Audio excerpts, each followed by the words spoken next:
Well, welcome to this episode of the Family Hour of the Yahowah blog. We're going to continue actually on our series that was about the final word picture.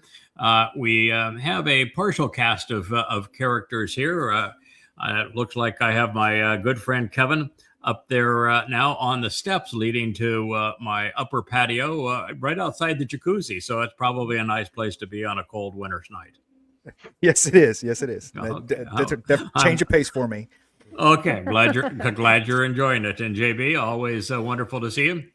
Yeah. You got your Shannon Yahowah shirt on. Excellent. And Dr. Jeff, it does not look like you're at home today. Are you at the hospital? Yes, I am dealing with cardiac arrests and people who are yawking up and coughing up blood. Oh, that's bad. I don't know if just I would another day at the office. Yeah, I don't think I would be properly suited for that kind of thing. We have the lovely Leah over to my left. How are you, Leah? I'm good. Yeah. Shabbat shalom, everyone. Yeah. Leah has had quite the experience these last few days, finding herself everywhere in a book that she thought she was nowhere. So it's been quite the go. We have Rich over on the controls. I'm assuming that our good friend Captain Kirk is under the weather tonight, or somehow He'll be in later. All right, he is gonna sneak in later. Okay, good. He's for those who don't know, he's going through radiation therapy for prostate cancer, and has 5 treatments a week, and it is absolutely no fun. So it's wearing him out. That is for darn sure. So we wish him all the best and hope that he can join us. But we're going to return to the topic really of our lifetimes. I think that what we have come upon in the last few weeks is so beyond anything that we expected. It began, I was minding my own business. I just thought, this was. You never mind your own business. I really didn't know how I wanted to write Coming Home 4, and so I wrote 2 versions of it simultaneously. One was let's just pursue the Mizmor. So I translated the next 3 Psalms. I think they were 33, 34, 35. And then made my way past them and was just having a grand old time. Wrote about 400 pages that way. And then I said, I think what I really need to be doing is I need to track the relationship between myself and Dode and the roles that we have been asked to play really from beginning to end, with the 4th day of creation, with the greater and lesser luminaries, and the tree of knowledge leading to the tree of lives, and the my Dode and May Dode characters when Moshe gave up and said, I can't do this anymore. And God said, I got a couple of guys, we'll take it from there.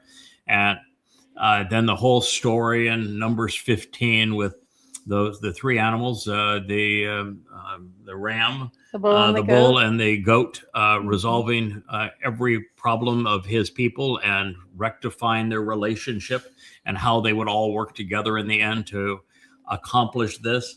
And it just goes on. And then you have in Dabarym that powerful announcement about the imagery making a debut right there in the Towrah. I'm just so happy, Cara, that you've decided to join us in this way. That's very cute of you to do so. And so I was just minding my own business. I was making my way through just one after another. And Leah comes into my study before sunrise one morning.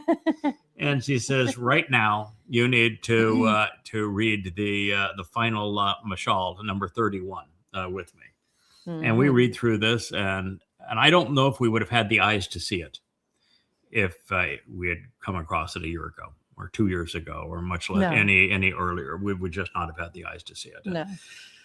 And it is Dode who was saying that he was visited by a surrogate mother, and that she imparted information to him that was life-altering.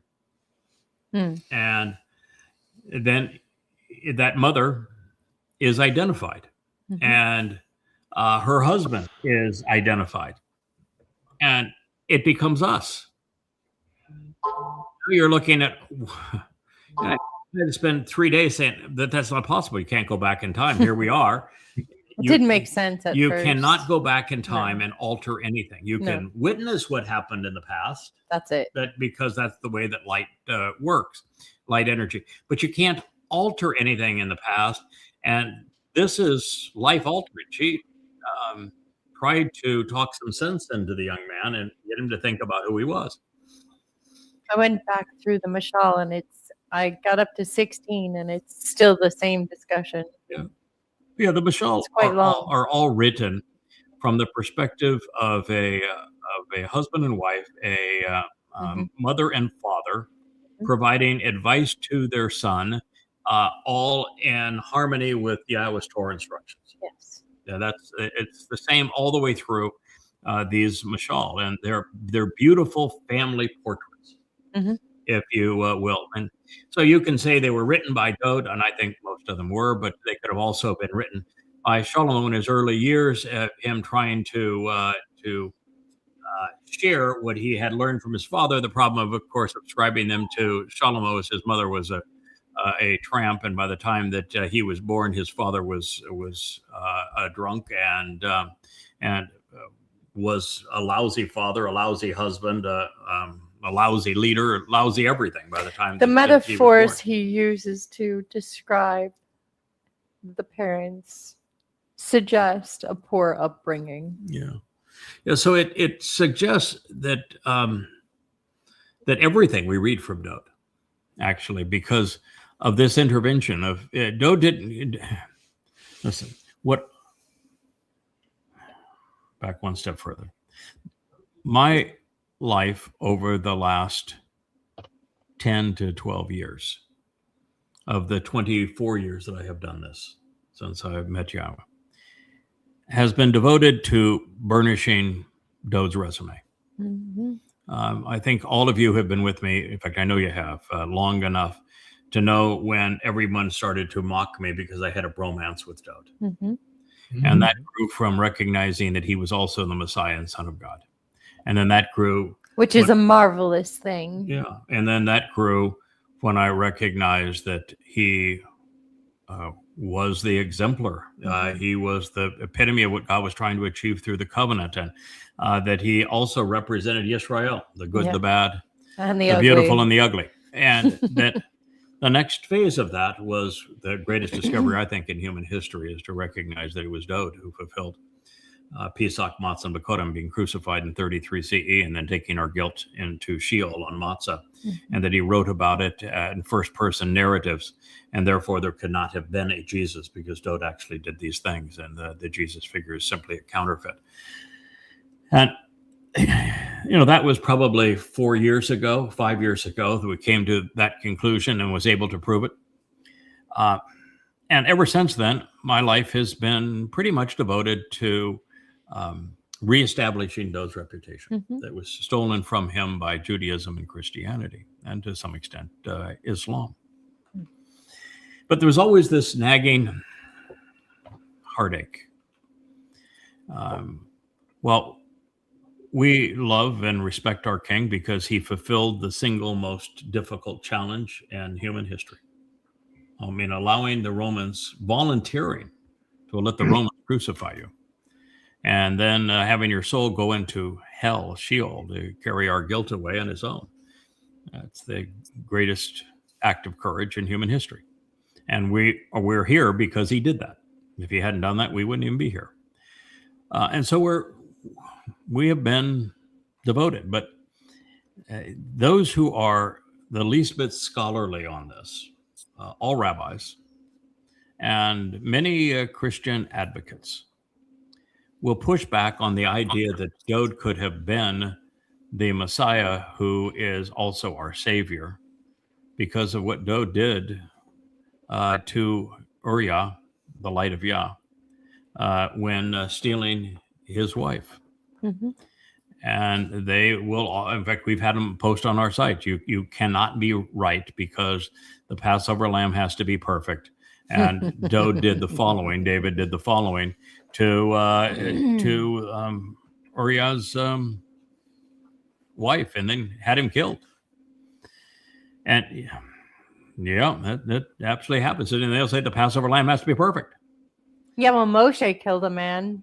Yeah. So yeah, well, he did. Yeah, that's right. But they don't relate. And so you have two issues here. The first is we have never addressed what Doeg did. You know, we've been all through 2 Samuel, but never 11 and 12 that addressed what Doeg did. And finally, after this review in Isaiah 54, which is where we are now, I went there, and it was the most painful thing I think I've ever done, translating what he did and how he went about it. And there is no way that Doeg just woke up late one afternoon after snoozing one off from being drunk on wine, and got up and staggered to the roof and said, "I think I want that one," and all those things just naturally play off from there. He had been working up to this for some time. And so we have a king that had 56, or actually he was 56 at the time. He had 48 very good years. 48 very good years. That's twice as long as I've been doing this. And, I have my battle scars to show for it. And there are days where you go, am I going to make it to the end? And I'm only half as far into it as he was. He had 48 very good years, from 8 to 56. Not perfect, but pretty With a really hard crowd. Pretty darn good years, and it's a tough job. It's a job that Yahowah tried himself, didn't do really well at. That his audience told him to shut up and go away. We never want to hear from you or see you again. That's not exactly succeeding. So it's a really tough job. Moshe, he wasn't a week out of Towrah before he started saying, "God, you must obviously hate me for having me do this, and this job is impossible. And if you have any respect for me at all, you're just going to kill me now." That would say the job's pretty tough at that point. So I have a lot of empathy for him, but what he did was heinous. And it gets worse with his apology in the 51st Psalm, which is what I'm translating now. It's the most horrific thing I have encountered in all the time we have done this. And it's horrific, not because, I've seen much worse things in the Christian New Testament, much worse things in the Quran. So I don't mean it from that point of view. I mean it from the point of view, this is the man I love and respect and want to serve and support. And I just cannot imagine him saying these words or even thinking them. But it's hardly conceivable. It's heartbreaking. And I'm going to draw some conclusions from that when we go through this material that are going to blow your mind. As to the predicament that he put Yahowah in, us in, all of Israel in, the world in. The effects of what he did were catastrophic. And I had never understood how Yahowah goes about resolving these kinds of situations. How does God do it? He's free will and all. He kicks us out of the garden for good reason. He wants to give us 6,000 years to get our act together and see if we really can be worthy travel companions and can be trusted and be decent listeners and responsive and reliable. He would be negligent if he didn't. And he would be. He'd be negligent if he didn't. Yeah. But then there's a series of events that play out on a very strict schedule over 6,000 years, and we're just 7.5 years from their culmination. How in the world did God keep that plan on track? And after reviewing and sharing all the insights from the last word picture, the final Mashal, we came up with the answer and was really uncomfortable with it, but I understand the answer. I've shared this on a couple of programs, and I'm going to share it again tonight. And I would expect that the vast majority of people, even in the covenant that I'll share this with, won't process it, won't agree with it, won't understand it, won't see maybe not even see the need for it. But nonetheless, the fact remains that Yahowah came up with a way of intervening in the long march of time without violating free will, without making such a show that he becomes impossible to reject, without rigging the system, without violating cause and effect, and so therefore not going back in time, but playing right along with the flow of time. And there are at least two individuals, a man and a woman, that he used in this way. And they're all over the place. I'm just stunned that we missed them all of this time.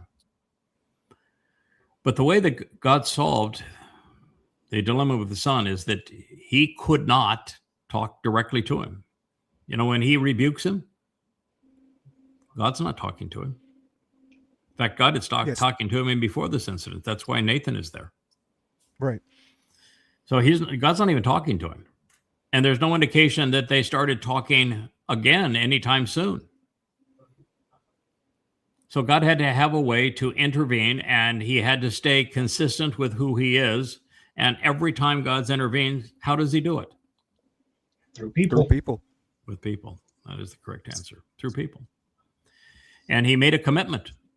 It's not just that is his standard operating procedure. He made a commitment. He told the Israelites, what you are requesting, that I speak through people as opposed to directly to you, is the right choice. That is a more successful approach. And so God intervened in the timeline, the right place, with the right people, in the right way, through individuals. And these are not people who were just happened to be born at the right time that kind of waltzed into the scene. Nope. He didn't do it that way. Like, for example, that woman who protected Moshe so that he ended up not killed, as that would have been the plan for all males at that time in Egypt, but was instead brought into Pharaoh's household. That was an Amma. And when Dode became so reprehensible that God couldn't talk to him anymore, God was in a really difficult position, because if he does not address this, then Dode is never going to face reality. He's never going to return. He's never going to get any better. And if he does disclose it, he's going to open the door wide open for Christianity and for Islam and for Judaism, because, you know, here's the best that God has to offer, and he's horrible. Justifies replacing him. So God can't talk to him directly. Not going to do it. Nathan is too respectful. Every time that Nathan talks to him, he's really pretty soft-spoken. He will say what God says, but he's even guarded in doing so. And so that wasn't the answer. That was not getting Dode's attention. So we find out that Dode had no respect for women. Literally none. He looked at them as sexual objects to be conquered and nothing more. So Yahowah began to soften him up a bit by sending a woman who was brighter than she was beautiful, who was the first woman that would talk to him in a way that got his attention. A woman that was so unlike any woman he had ever met that he called her the greatest woman who ever lived. And he thanks Yahowah profusely for sending this productive woman, this productive mother to him. And over again in his Psalms says, she's the one that released me from this terrible plight that I had put myself in. But she doesn't work alone. Every time that, even throughout the Mashal, every time that she engages to do something, she sets it up very sweet, very loving, beautiful language, uplifting, thoughtful. but she is not the hammer. And at this point, when you read, when I share what Doe did, and then I share how he responded in Psalm 51, you'll understand why he needed a hammer.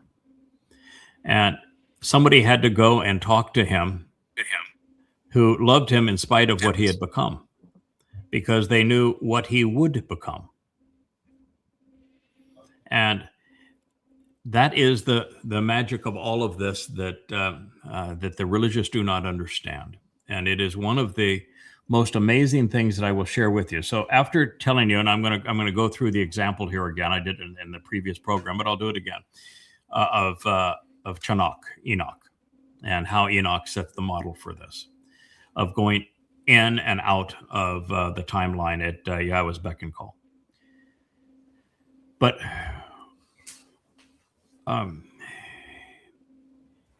the thing that the religious miss, I was alerted to because of Jake O'Brien's song about the Adama Perah. And he did that cartoonish character of me standing with the rainbow. That's my Facebook portrait.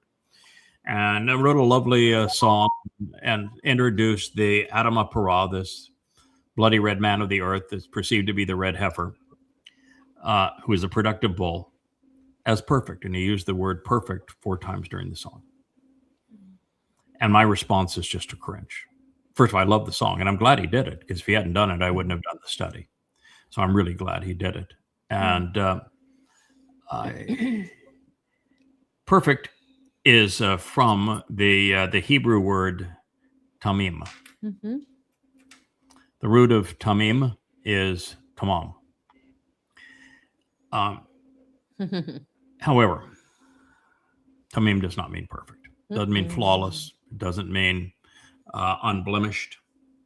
It doesn't mean innocent. Nope. All of those things that are assumed that it means to create this notion that there is a perfect lamb and that you need a farce of a person who never actually existed so that he could be slathered with perfection, and that the myth of Jesus Christ, it's all a lie. Fantasy. Not only aren't there perfect lambs, Nope. not only aren't there perfect bulls, Nope. there are no perfect people. Definitely not. And God's not even perfect. Moreover, if we were perfect, we would be boring. Mm-hmm. If we were perfect, there'd be nothing for us to learn, no way for us to grow, Nope. no chance for us to improve. Nope.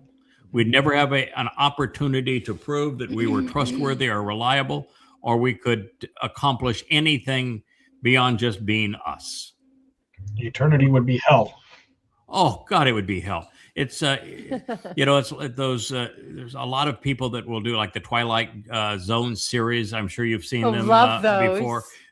Being a bit of a nerd, I mean that lovingly and positively, because I'm also one, and my wife loves nerds. But JB, Yep. I am sure you watched some Twilight Oh, Zone. yeah. I watched every one. 3 episodes multiple times. Okay. And there's one on somebody goes to what he thinks is heaven. And it's everything that, he's got the prettiest girl, and he's got the best house, he's got the best job, he's got this heaven thing is really good. And after a while, when you play golf, and every time it's a hole in one, every time you hit the slot machine, it's jackpot. Jackpot. Yep. And after a while, It's boring. No thrill. it's not only boring, it becomes hellish. Yeah. Mhm. And that was the And- twist at the end. Yeah, that is the whole twist of this, and most people don't understand it. That if you got everything you wanted, if everything was perfect, your life would be hell. Mm-hmm. It is fighting through the imperfections that hones our character. It's this whole idea of being imperfect that makes us unique individuals and therefore interesting. Some of us have more imperfections than others and are therefore more interesting.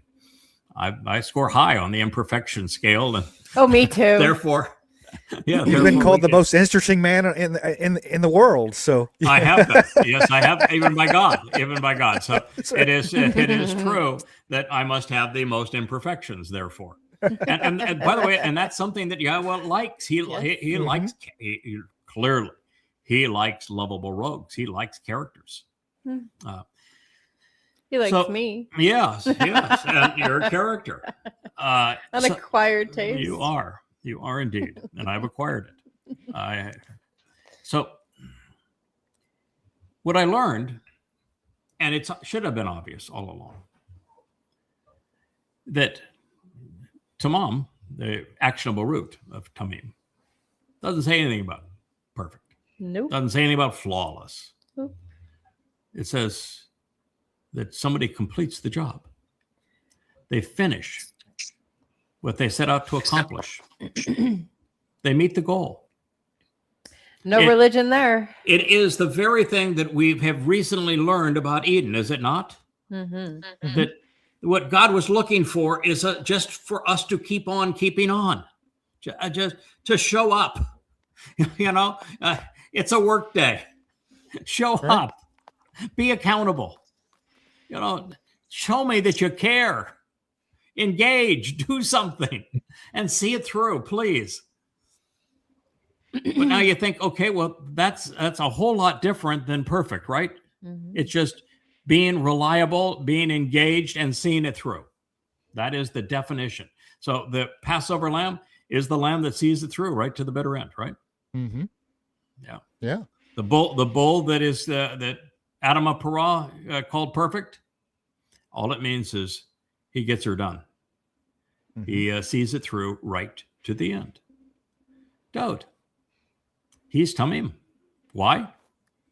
Because once we got him back rectified in his relationship with Yahowah, he manned up. True. He gabored. He saw it through right to the very end and got it done. He committed himself to fulfilling the two most difficult days in human history, allowing the Romans to crucify him and going to hell for a heavenly cause. It doesn't get better than that. He saw it through. He did the job. And we're all here because of it. That makes him tamim. Yep. And so that the religious just don't get it because they don't understand the terminology. And it's only after, I think, a better part of a lifetime. I don't know if 24 years is a lifetime, but it's a good chunk of one's life, that you're in a position where you're finally willing to challenge everything that you have been led to believe. And how many times I've looked up tamim and it says perfect, and you go, well, the Torah is entirely perfect. No, that's not what it says. It's complete. It says that the Torah is entirely complete, doing the job that it was entitled to accomplish. Mm. It'll take care of everything it needs to be done right to the very end. That's what it says. It authorizes who it authorizes, and it says what it says. Mhm. And the funny thing is that when we've opened up our hearts and minds to those, Mhm. it's inevitably, he is human. It is only the religious who have made it perfect. There is no, if you've ever raised lambs or any kind of animal, there is no such thing as perfect. There's a beautiful animal, but there's no perfect. But let's keep in mind that Dode is the exemplar for Yisrael. Mm-hmm. Wasn't edging up next to perfect. Not even close. No. Not even close. Yeah, he was pretty extraordinary for 48 years, and then he was a bum. Kind of like Yisrael. Well, except for the fact I don't think Israel could. We didn't even last that long. Could count 4 years where No. they were Probably not. where they were exceptional, much less 48. So then you get to the end of all of this, and you realize that we're going to continue after we have finished confronting exactly what the words say. I'm going to, Leia's told me about 10 times today, be careful with this, because I am really going after it. What I'm doing is I'm writing the exact response that I know I told him based upon what he said 3,000 years ago. That's what I know exactly what I told him. I'm not going to be any different then than I am now. And you say, wait a minute, he's our king. No, yes, he's our son. When Yahowah says, in the 89th Mizmor, Yahowah says, I'm never going to take my eyes off of him. I'm going to keep close watch over him forevermore. How does God work? Through people. Guess who drew that straw? Give that straw. Watch him. I don't remember entering that lottery. There you go. We're voluntold. That is our job forevermore. It has been our job. You better put a really good team together. No, it's that job is not a team job. It is just the two of us. The team has a world to run. Has a marvelous group of people to teach and a world to run. When we're invited back to Eden, yes, God is removing all of the religious and political trash. That's a very good thing. And he's going to remove all the pollution, and the world's going to be restored to Edenist conditions. Yes. But there's going to be sanitation. There are going to be roads. Right. Mm-hmm. There's going to be houses. Leah's making the wardrobe. We know that there's going to be fabric. There's going to be power plants. There's going to be farms producing food. I need a yacht. Yeah. All of those things are going to exist. Yeah, we need a yacht. And that's why there's so many goyim that with the right aptitude and attitude that'll be allowed in. And, they will be emancipated because of the nature of the Torah pursuant to the Yobel. 50 years in, they have to, and 50 years is nothing when you're dealing with 1,000 and then with the potential for eternity. They're going to be emancipated. But guess what? They're going to stick to the same jobs. Why? Because the jobs need to be done, because work is good. Mm-hmm. Sure. And so... And it'll be a much different... There is a community. world to run. Power plants, internet facilities, roads, farms, distribution, sanitation, all of it has to be managed. And God's going to establish his covenant team as managers of that, while also being the teachers and the exemplars so that we make the most of this opportunity and get as many, if not as many, at least the best of that remnant released in 1,000 years so that we can all go and explore the universe. Now, fortunately for us, two things, well, a number of things are true. While we're going to be working our tails off, working with Yahowah was fun. You're a great boss. It's going to be in working environment. Our comrades are going to be wonderful to be around. The working conditions are going to be great. The environment, the office is going to be beautiful. And we're going to get plenty of time off because we will be able to transition as covenant from matter to energy. Yeah, do your job and then transition to energy. And you could spend 10 years in a second. Mm-hmm. Yeah, you can go on 10-year exploration around the universe, come back a second later. And it's going to be an ideal set of circumstances for us and tremendous rewards associated with it. Well, I think that we will all sit in a council of elders, if you will, managing all of these things and scheduling them out and this sort of thing. I did learn that my job isn't what I thought it was going to be. I'm not the king's herald. I'm the king's conscience. So It's a whole different responsibility. And Leah's his mother. And that's going to be the condition for a very long time. And, what a headache. Oh, my. Well, no, it's He's not really really, like, he likes to chase girls. He's, oh, my God. Well, yeah, with that part. Yeah, because you see, I won't see any problem. I won't see any problem with that. But you're going to have to, have him have some respect for women because he has none.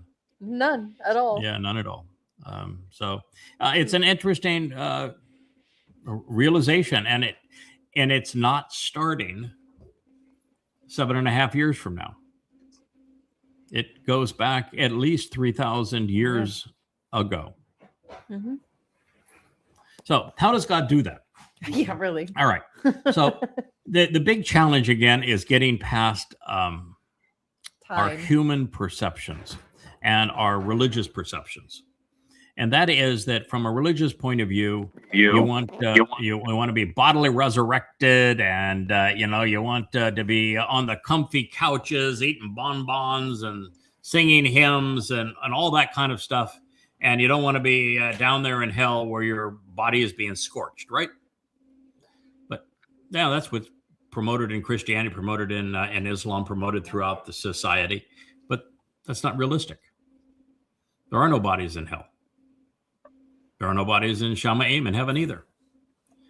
Our bodies are a tremendous liability. This universe is unexplorable. There's no reason to enhance the remaining remnant of Yisrael or the Goyim who enter the millennial celebration of Sukkah if we're going to stay in physical bodies. You can't do anything. You can't leave the planet. Even our astronauts that fly around on the International Space Station, they come back emaciated. Their hearts shrink, their muscles atrophy, their bones disintegrate, and that's still inside of some semblance of Earth's protection. But we don't do well outside of Earth's gravity. We're just not. Even if they're exercising 4 hours a day, 6 months, and you bring back half a man or half a woman. After a year's time, there's no recovery for many of these people. They barely can walk again, and their hearts are so atrophied that they never recover. We can't leave this planet. So long as we have physical bodies, we aren't going anywhere. The distances are too great, and the environment is way too toxic. So the only advantage for us is to get out of these bodies and to do what God is saying, and to be transformed by approaching that feminine manifestation of the fiery light during the Moed Mikre, where physical organic material that is decaying is transformed into radiant energy and light. That's going to be the conveyor of our souls. And then we can soar. We can go to every galaxy in this universe.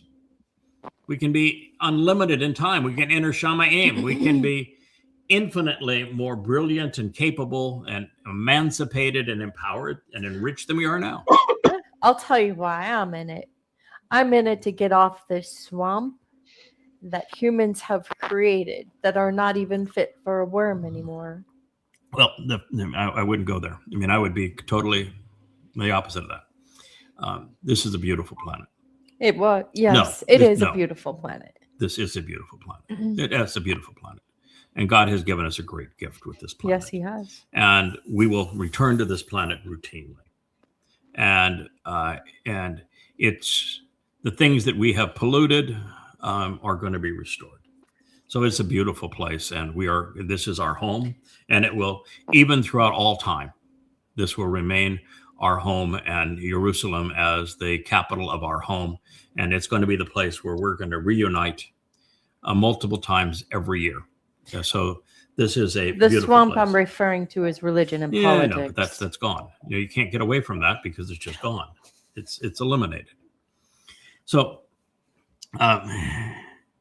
once you have an appreciation for the fact that those of us here in this program, we have two things of enormous value. That's a nefesh, the carrier of our personality and our attitudes. Our very life is in our nefesh.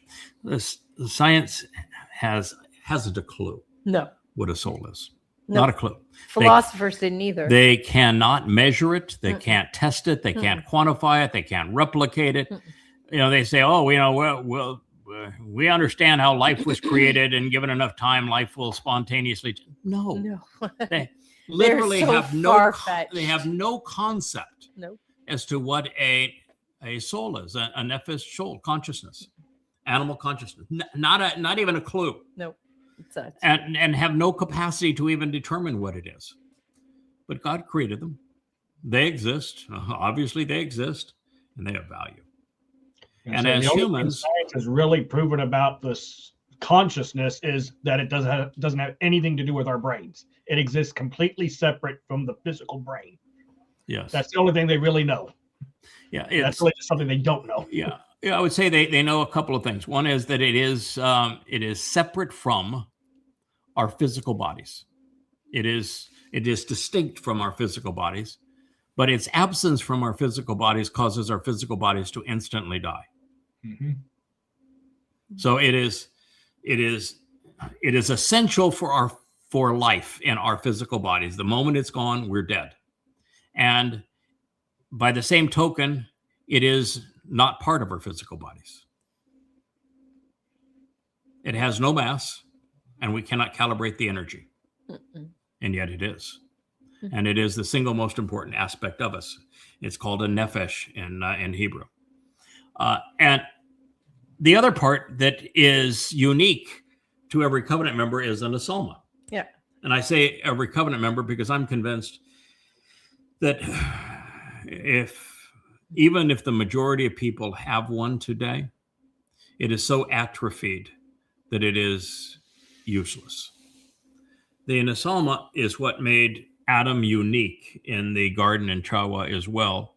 It is the ability to be judgmental, to be discriminatory, to be perceptive, to distinguish between right and wrong. That is the essence of a Nesama. It's how we think differently than other animals so that we can be moral, we can be just, we can be fair. We can distinguish what is worthy of love and what is worthy of hate, and how to go about treating both of those foes. Are not necessarily foes, sometimes adversary or allies. So this made us unique. Now, these two things can be extinguished or made eternal. Eternal in Yahweh's presence, or eternal in a black hole equivalent to Sheol, where time exists eternally, but there are no other dimensions. And so a black hole is essentially the prison that is known as hell. No tortures, no fires, no little devils running around. It's just an eternal carceration in a place where it's one-dimensional, time only. And so once you realize that your physical body is discardable and replicatable, both of those things are important. The DNA code that created each of our bodies is very specific. It's a 3-dimensional alphabet, and there are no two alike. The permutations are trillions of times greater than there are permutations for snowflakes or for the number of animals that have been on the earth up to this point. So we can all be uniquely individual because of the DNA. Yes. And that DNA has a record. God kept the record Absolutely. of it. And if he wants to replicate our body for any purpose, it's exceedingly easy for him to do so. Are you kidding? The Chinese can do it. Yeah, God can do it, of course. They're almost as good as the Chinese. There, God is. There you have it. The Chinese can do it. Directly from the Amma. God's qualified as the Chinese. I'm really glad to hear that. I've dealt with enough Chinese-based products that I would much rather have Yahowah rebuild my body than the Chinese. I'm gonna go with you. Absolutely. Go with You differ. So, Yahowah will actually give us instructions.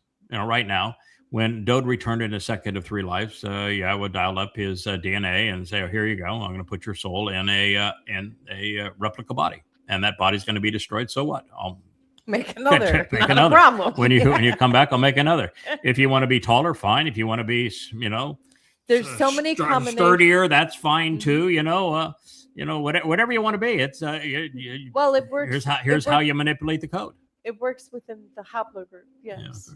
But it anyway, works within your genetic code, but there's so many variations within your genetic code. You're going to be able to dial it up whatever you want. So easy for God to do. Piece of cake. He can do it while napping. And taking care of a soul is easy peasy for him. So our souls can come and go as God sees fit, and he can dial up a body when he wishes to. Now he has to be a little bit careful because, it's he does not insert souls into bodies and then withdraw them unless there's something really extraordinary going around, because for the most part, 99.9999999% of people it's just the ordinary flow of the progression of life and death. Well, with free will, you have to allow for a certain amount of chaos. Yeah. So of course, But to keep it on track, to keep the timeline flowing in the direction that it must, it has to have guardrails. and it's the way that God goes about resolving these crucial pinch points. Moshe, for example, he needed to be entered into Pharaoh's household so that he would be a Hebrew that would be educated, that he would be a Hebrew that would know the ways of the Mitzri, would speak that language, would also speak Hebrew, would have come to know the religion, the politics, the caste economic system of the Mitzri, the Egyptians, and have rejected it. He needed a man that had done those things. And that was not going to happen unless it was talk about what do you think the likelihood is that a Hebrew boy who's supposed to be assassinated gets floated down the Nile and picked up by Pharaoh's daughter and taken into Pharaoh's household? What do you think you want to run the odds on that? I'm going to ask Perry to do that, but yeah, I'm with you. Yeah. So there's an Amma in that story. So that's right. That's why there's an Amma inserted that story. God says, go take care of this for me. This is what I want done. You go down, you do the job. When Moshe was had opted out, and Moshe didn't handle it very well. And Moshe didn't just say, "Hey God, it's a really tough job. I'm obviously inadequate for it, and I really don't want to do it anymore." That would have been bad, but not terrible. No, he says, "God, you must really hate me to put me in this situation. What did I do to you that would cause you to despise me to this degree that you would subject me to this? If I'm wrong and you do have any degree of compassion for me, any regard for me, you're just going to kill me." That probably is not the best approach. I think it says more about the children of Israel than it does. does about Moshe. Well, it does. It does. It doesn't exonerate Moshe. No, it certainly doesn't. But it says a lot more about them. Yeah, it does, but it's still when he had that meltdown. Yeah, God is so different than he is perceived religiously. Yes. He didn't pat old Moshe on the back and say, "Come here, come on, kid. Come on, kid. Isn't that bad? I love you. I want to support you. We're going to get this done. You're going to see they're really not that bad. No. Come on. If you only love enough, we can, enough love. No. Right. To get this. No. Turn the other cheek. Turn the other cheek. Judge not, lest you be judged. Yes. May the one without sin cast the first stone. Oh, good. Yah says, I got a pile of rocks out here for you guys. Come on. Yeah. Yeah. Okay. Yeah. Oh, yeah. He said, I would give you the pile of rocks, but I scorched them. Right. I thought the same thing of them. You don't want to walk outside the camp right now. It's a little hot out there. Yeah. Hot rock. Barren wants to join he your didn't. podcast. He only did two things. The first, right. I've given you my spirit. I'm going to now divide that spirit 70-fold. And I'm going to give that spirit to 70 elders of your pick out here, and they're going to serve as buffers for you. Now, they didn't accomplish anything. There isn't a single hint of anything any one of them said or did that had any value, and there's not even a hint of Moshe ever relying on one of them, is there? No. So it was just God said, okay, we'll put a Band-Aid on it and make you feel better. But then what God did is he inserted, I got a couple of guys. And these two guys he inserted, one was called Eldod. And Now, what do you think Eldod means? I was beloved. God, God's beloved, right? Yeah. Yeah. I always say, I was beloved too, because I go right from El to Yah, but it's Mhm. Eldod. It means God's beloved. And my dode means that this is the person that is associated with that other guy. So my other beloved, Right. if you The other if one. you will. The other guy. Yeah, it's my other beloved. He's It's the other guy. He's that lesser The luminary. other guy. That's the other guy. The other Yeah. one. Well, you have a Yehud and then you have a Goy. So yeah, Yeah, one we have gets that, to we have the other guy. Yeah, that's exactly right. Yeah, we got the Yehud, and then we got the other guy that saves the Yehud. Because the Yehud, well, he was a Yehud, and therefore he needed a Goy to save him. So it's quite a story. So he inserts him, and when Dode fell as far as he did in all of this, God double teamed him, and it took the double team, and he inserted Yada, and then he inserted Leah. Actually, not probably in that order. The other order, somebody had to get Dode sobered up. That was the first order of business. Sobered up. The second is you need to start respecting women. Because if you can't respect women, if you don't have any respect for a mother, when 51st Psalm, he says that, it's not my fault. I was born like this because my mother was an animal in heat. Doesn't say much for his mother, right? So, yeah. And in fact, when God chastises him, he says, it's because, you're morally superior and everything. But, you saw what I did this thing. What are you going to do about it? And he was really flippant with God. And so somebody had to get that boy's attention and sober him up and help him see, this is really a bad idea. And then His entire perspective was. then God sent in the other guy. Yeah. And he was tough on him. But a couple things that came out of all that discussion is that one of the things I have learned is that I was wrong about two things. I'm sure I'm wrong about more than two things, but that's part of the process, is being wrong and learning that you were wrong and correcting the record and growing from it, and having it become a learning experience. Best thing you could possibly do. That makes you interesting. It makes you reliable. It says that you can be trusted and you're doing your job. One is that I have said that I thought that Dode wrote his best Mizmor and most of his Mizmor early in his life when his mind was fresh and before he fatigued under all the pressure. I don't think that's the case. I think he wrote most of them after this intervention. Yep. The second thing that I was wrong about is that I've said many times that when I came to say that Dode served as the Passover lamb and was crucified in 33 CE and then fulfilled Matzah, what I have said is that since I was able to figure it out by reading the Torah, that Dode could have figured it out. He was a student of the Torah. And he would have seen the same things I saw, which is how I came to this conclusion. But he didn't. I figured it out. And I told him. And it's only when I figured it out and told him in no uncertain terms, this is who you are, that he sobered up and restored his relationship with Yahowah and said, you can trust me. I'll get this done. So better late than never. Better late than never to this party. By All the right. skin of his teeth. By the skin of his teeth. He got it done. He true. got the job done, which means he was tamim. Not perfect. He completed the task. Job. Yep.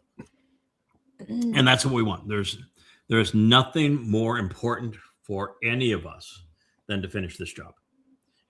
I'll hold you up with stilts if I have to finish this We job. do not know if we have 4 months left in this first phase, or if we have 14 months left. That's right. In this phase.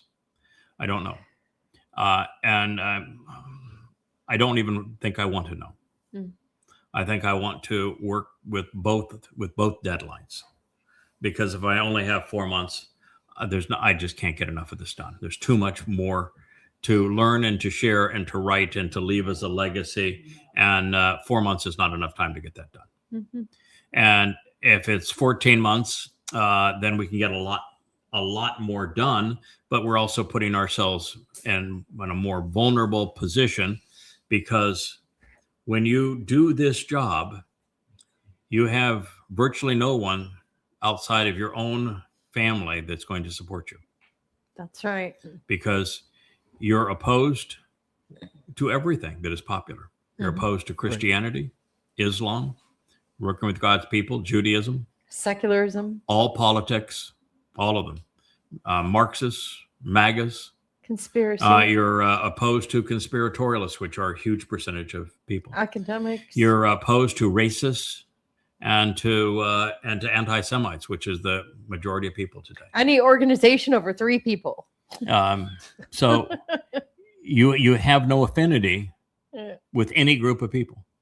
That's why we're so popular. That's why it is. you know, if we were to be popular, We'd be in trouble. we'd be in real trouble. That means that Seriously. we have gone off message. Yep. If we're popular.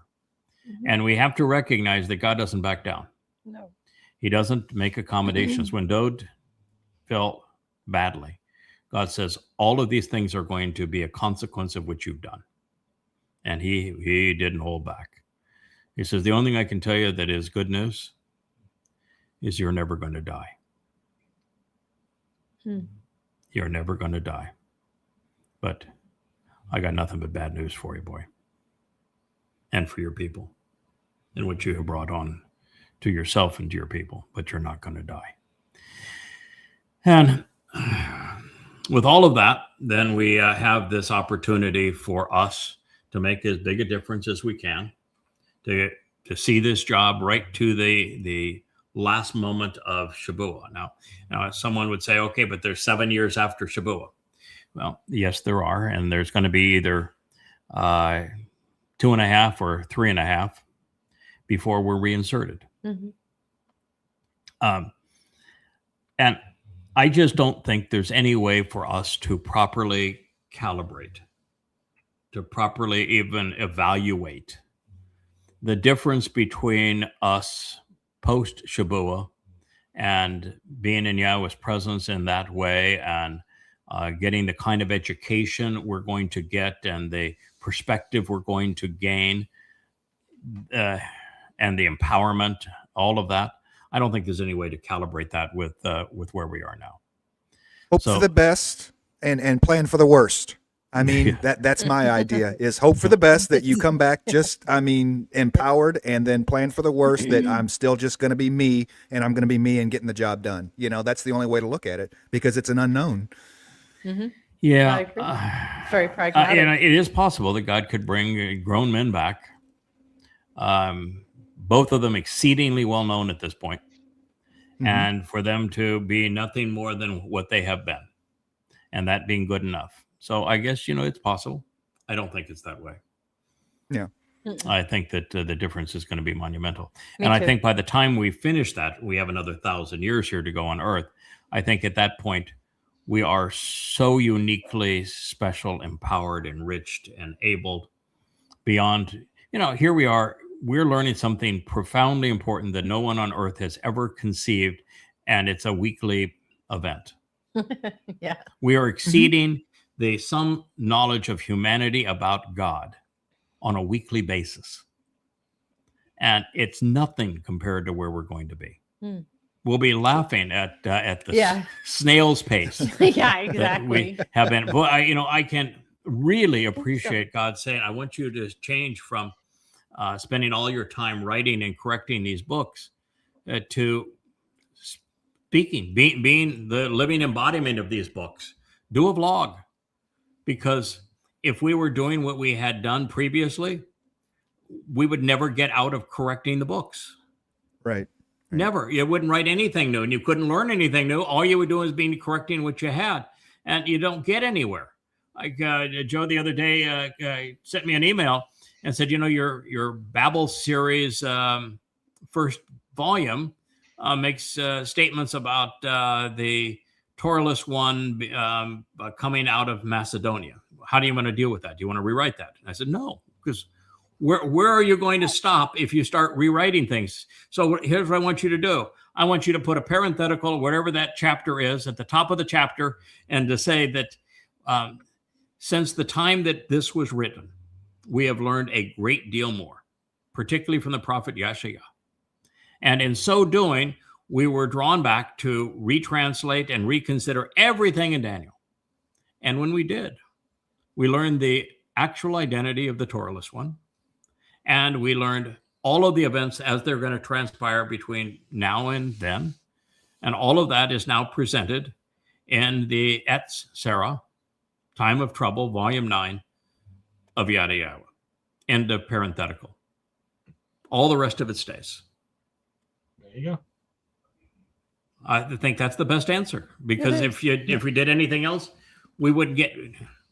There's not enough time to do what we need to do now, much less take two years out to rewrite all the books. That's true. So I think in that period, the 3.5 year period, you're going to get a big major lesson from Yahowah, because you're going to have time when Yada and Elia are up on the temple or heading out, teaching. You ain't going to have time to be doing translations, and you're going to be speaking all day, every day, I think.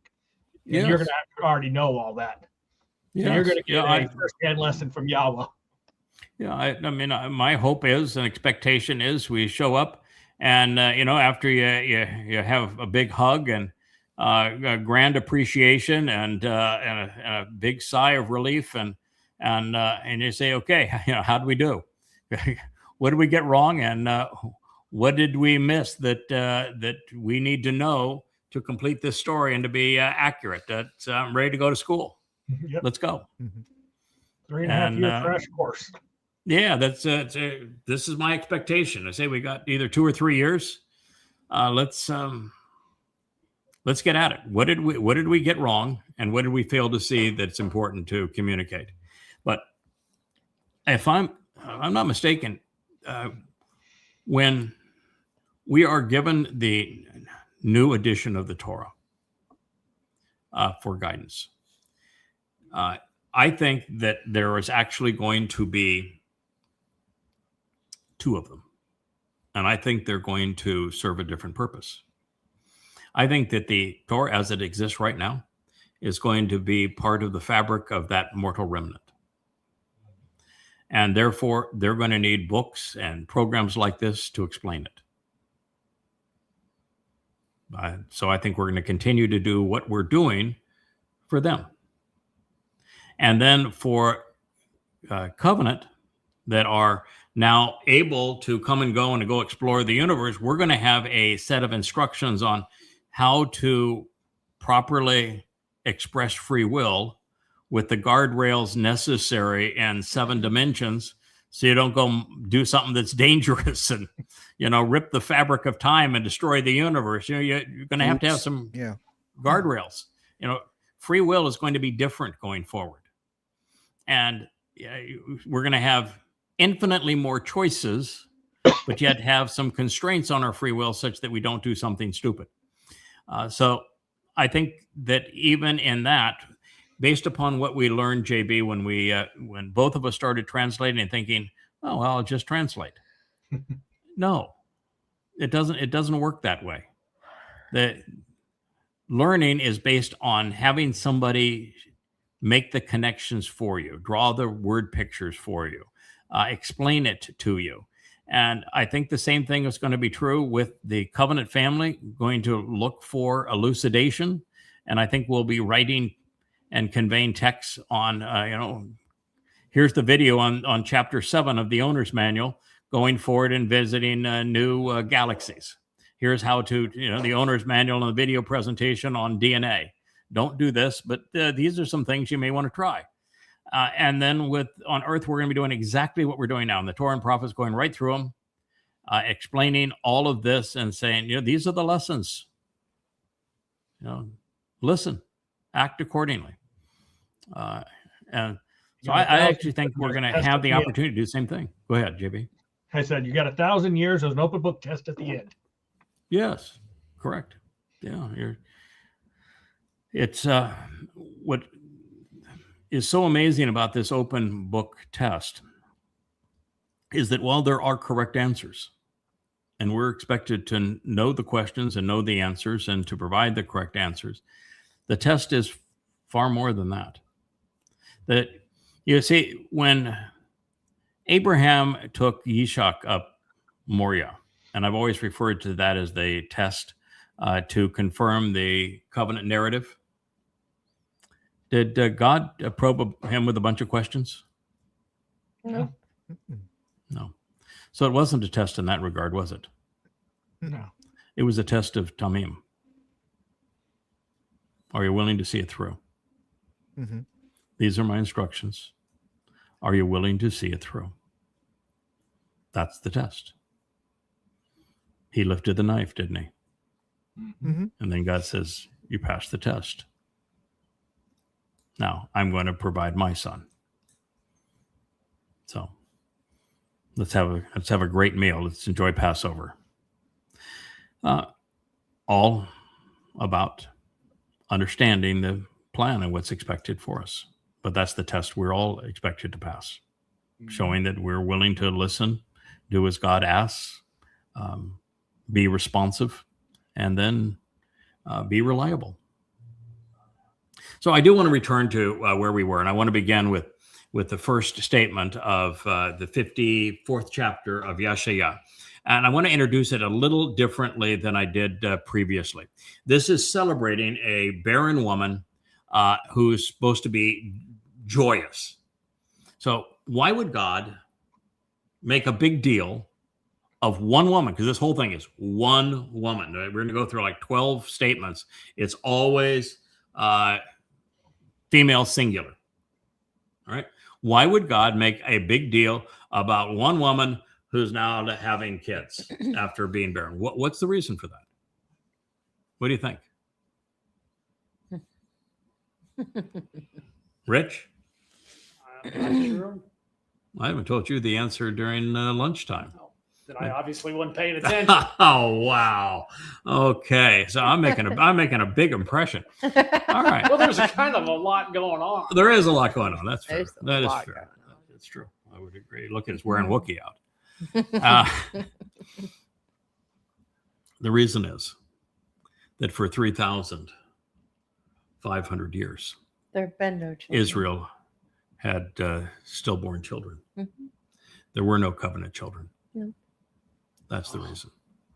Because Israel was childless where it mattered Mhm. in the covenant. And so the reason this is a celebration is there is now a woman and her husband that are conceiving the covenant family. And that's the celebration at long last. So you, of all women, should sing for joy as a ringing endorsement. Ringing endorsement of what? Yahowah. Of the woman? No. Of Yahowah and of the plan and the covenant The and birth, on yeah. all Everything. of this. Dude, all of Yeah. So you should, of all women, should choose to sing a ringing endorsement. it. Mhm. Oh, barren and infertile woman who has not yet given birth. How many natural childbirths have you had, Leah? None. Right. How many miscarriages? 6. 6. How many barren women are in the Towrah story? 6. 6, huh? And everyone had their the problem of being barren, infertile resolved, right? Except one. Yeah. Mikhail. Oh. She did not have hers resolved. She would be the 7th, I guess. Yeah. She did not barren have hers woman. resolved. Yeah, we don't even want to go there because yeah, she absolutely was. She didn't respect her king She was not resolved. or husband. All right. So, oh, barren and infertile woman who has not yet given birth. But this is interesting. Hmm. But 3,000 years ago, you had a son. I don't recall. Yeah, but 3,000 years ago, you did have a son. It's just that you didn't give birth to him because his mother, according to Dode, was the reason he turned out bad in the end was because his mother was bad. So what he's saying that badness is, in the 51st Parents. Mizmor, he actually says that badness, the reason he was bad was because it was passed on to him through childbirth because his mother was a whore. Yeah. Wow. That's Sounds like he's been going to some sperm in the therapist. egg. Yeah, I'm going to Yeah. tell you one thing for certain. That sperm in the egg do not know if you were conceived in love or in hostility. They do not know if it was hot and stormy or if it was so cold and meaningless that both fell asleep. That sperm and egg do not know. They do not care. Blame the parents. Blame the parents. Blame the parents. Well, he wasn't. It's one thing you can do is blame the parents and say, "Oh, I had a lousy upbringing." Well, okay, so I had a lousy upbringing. So did my wife, Leah. Yes. Both of us had really crappy parents. We lost the parent lottery. Hmm. And Dote did too. Yeah. But he's not blaming his parents. He's blaming the sexual encounter where he was conceived. Yes. He says, that is what made me bad. And it was a mistake. I shouldn't even be here. That's what he said. Probably not the best answer you could give God. Just saying here. And she who has not yet borne a child, you will become genuinely and ever more serene, birth and happiness. So we know, Leah, that you're going to get through this period ecstatic and delighted, it says. And the way she's snickering over there is because Leah is an introvert. She likes to be behind the scenes. Yeah. And to be thrust into the forefront as Yahweh's Amma Not my thing. is not her thing. Very uncomfortable. And so she's doing everything she can to learn everything that's ever said about this creature and what she's supposed to do so that she sees it through. But it is a really uncomfortable position to be in. And I just keep on reminding you, says, welcome to my world. Yep. This is where I have been the last 24 and a half years. It's, well, It's a hot seat. now you know exactly what it's like. Yep. And you'll learn more about what it's like. And one of the things that you have to learn, and this is going to be very difficult initially, is that you are exposed to something and you immediately want to share it, but you're not really prepared to share it. You have to be methodical. You have to sometimes just take a breath back and say, I'm going to wrestle this one all the way down. And I'm not going to report the totality of what I'm learning until I've made it all the way through. And I have verified the text and I have correlated other things with it. And I have put together the plan, or at least that I've thought enough about all of these issues up to this point, such that I know how this piece fits into that picture. And, I've been doing this now for 24 years. And now finally, as the Etzah Dayath, each new piece, I can say, oh, that one fits right there. Missing that piece. Now I got it. So she will want to shout at the top of her lungs. I've heard that before. With her appearance beaming. Well, sometimes when she is shouting at the top of her lungs, her appearance is not beaming. But nonetheless, we resolved one of her great issues today. Wookie here as an escape artist. Oh, And Wookie is very influential with Kara. and he taught her how to do it. And so the other day, our gates are not working properly, and the dogs got out, and Leah was chasing them down the street. Actually, took a tumble and hurt herself, and boy, she came in. And she was shouting at the top of her lungs. But not at the time beaming. So what we've done is we have reined Wookie in. I bought, and Rich has brought up to speed, a Phi. Have you ever seen a Fee-Fi Fo-Fum? A Phi. Yep. You have one, I think.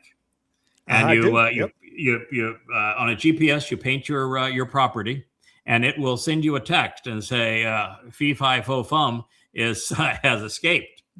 And then it will show you a picture of where Fee-Fi Fo-Fum has escaped too, and it shows you exactly where he's been and everything else. And then you even have a go find Fee-Fi Fo-Fum now, and it will do so.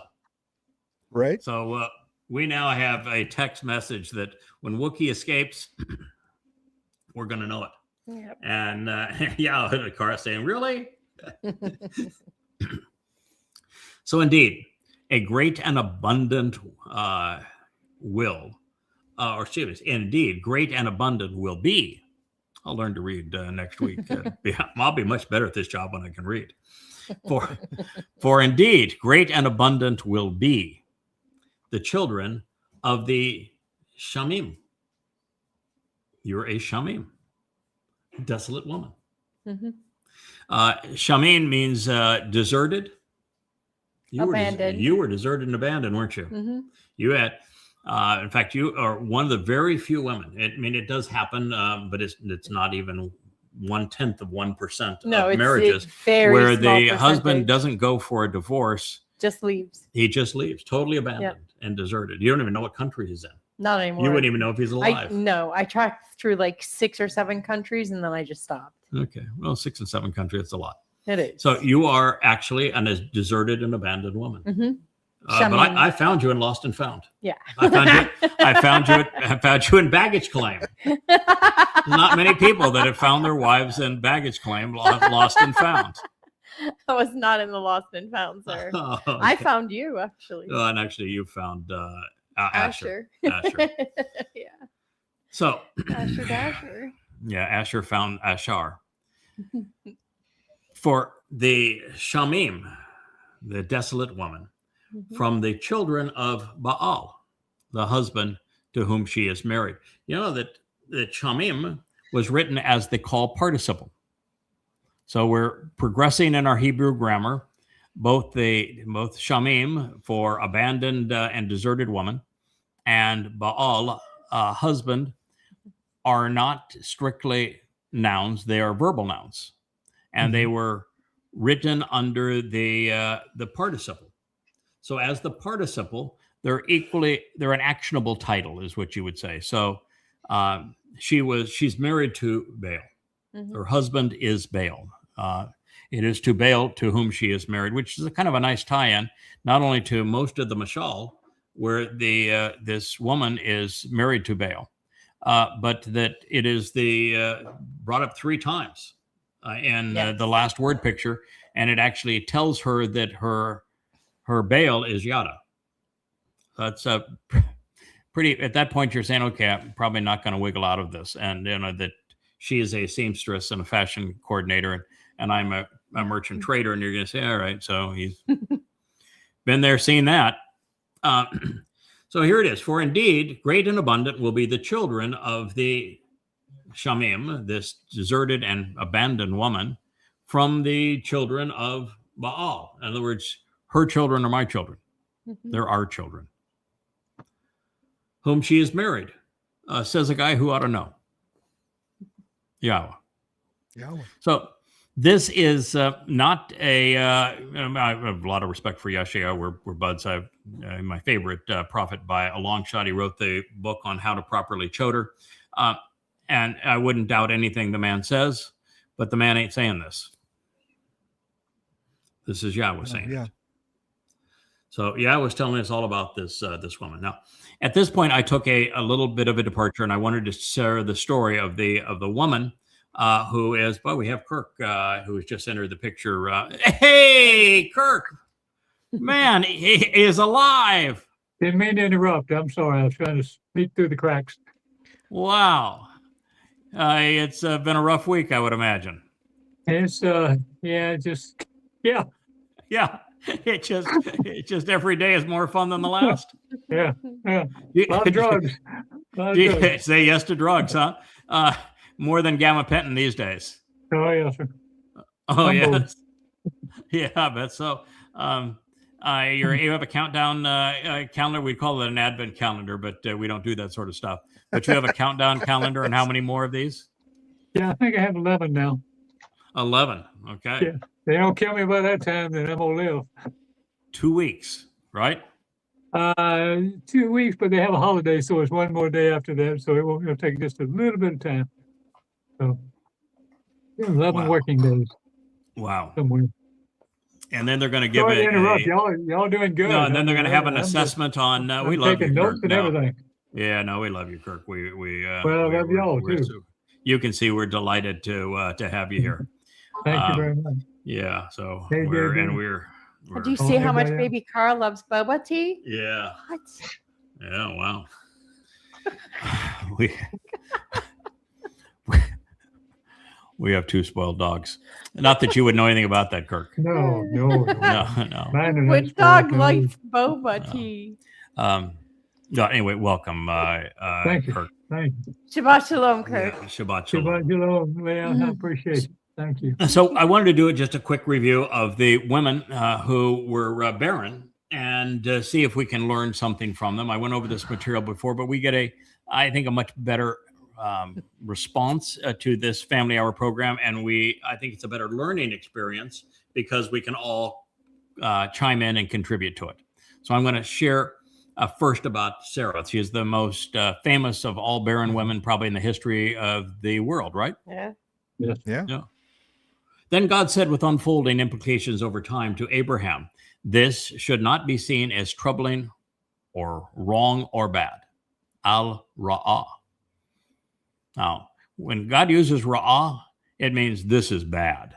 Yeah. And now he's telling Abraham, don't be troubled by this. What is he talking about? The subject is Having children, having offspring, or an inheritance, inheritor. Yeah, sort of. It is of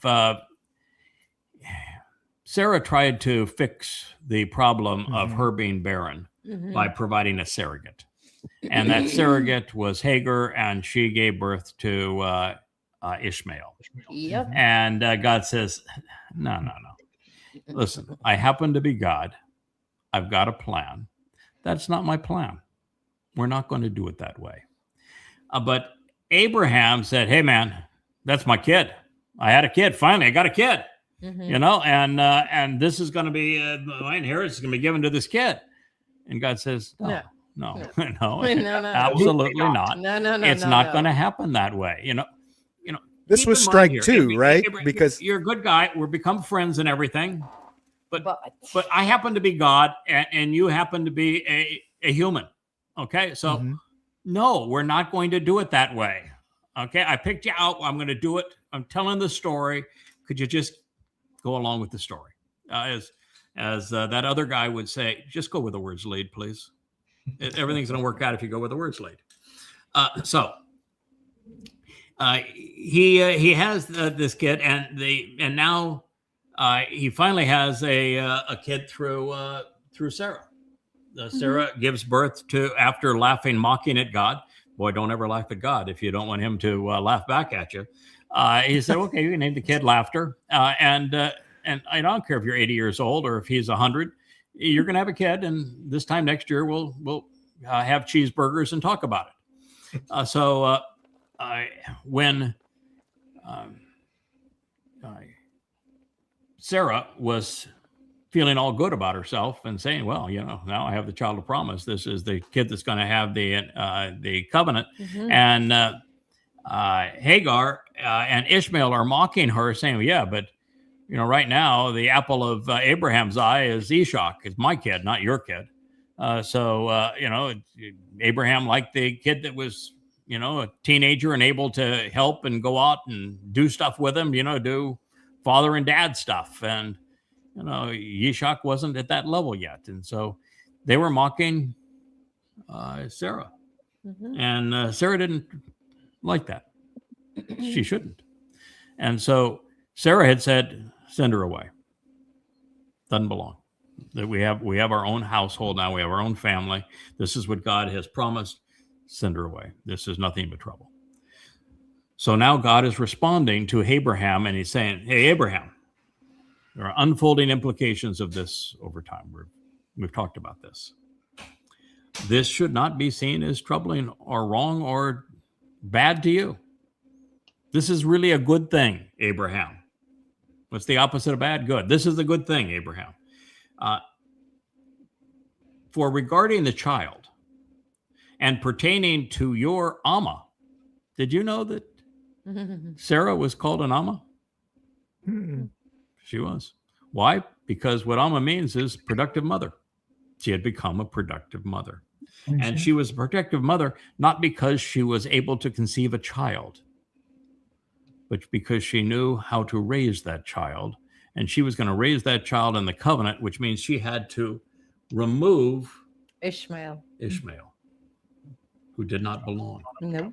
She was acting like a productive mother because her child was going to be productive because the way she was mothering him. And so she became the first definition of an Amma. Everything and anything Asher to show the way to the benefits and blessings of the relationship. Sarah engages in and endures as a noble woman. She is Sarah. She is the one who engages and endures. You should choose to listen to her voice, because through Yishak laughter, your seed and therefore your offspring and descendants will be summoned and invited, met with and welcomed, recited and appointed for the Mikra. God had already told him that. He should have listened. That's the plan. By the way, you know what's interesting? That Hagar is also called an Amma. Yes, she is. She was actually a decent mother. Mm-hmm. She fought for their survival in the place of her kid. There was the fact that he was outside the covenant because it wasn't God's plan didn't change the fact that she was doing her best to be a mother. And look at the descendants of Ishmael. She was a productive mother. She wasn't productive for the covenant, but she was still nonetheless a productive mother. Mm-hmm. So here we have just this marvelous insight in this regard. All right, I'm going to skip all the others because I've gone over them in a future program, but I do want to focus on Chanakh at this point. Now, Chanakh is not part of that scheme, but I wanted to share the highlight of it, which is Sarah, and now to speak about Chanakh.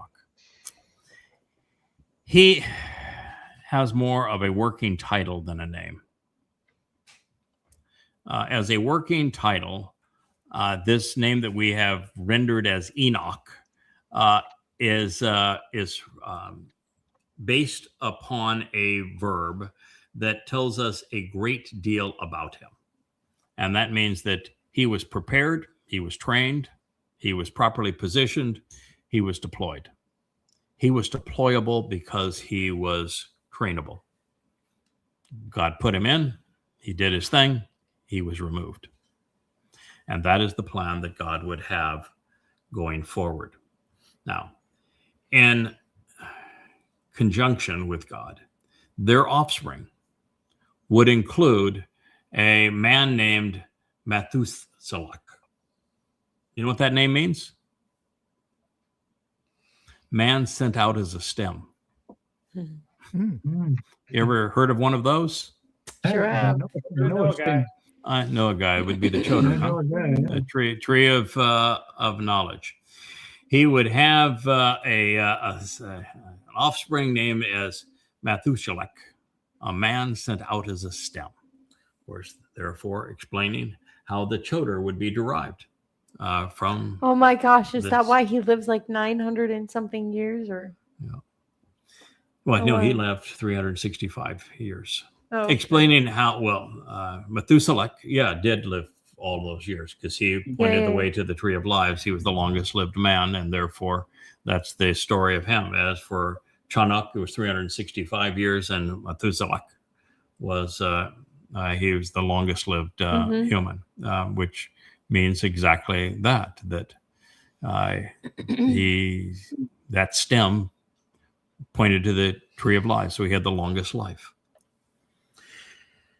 And it also explains how the Towrah is the Etzah Dayat, the tree of knowledge, providing counsel to restore Israel. And in this way, they would foster, and it says in the text, they would foster many sons and daughters for the covenant over the years.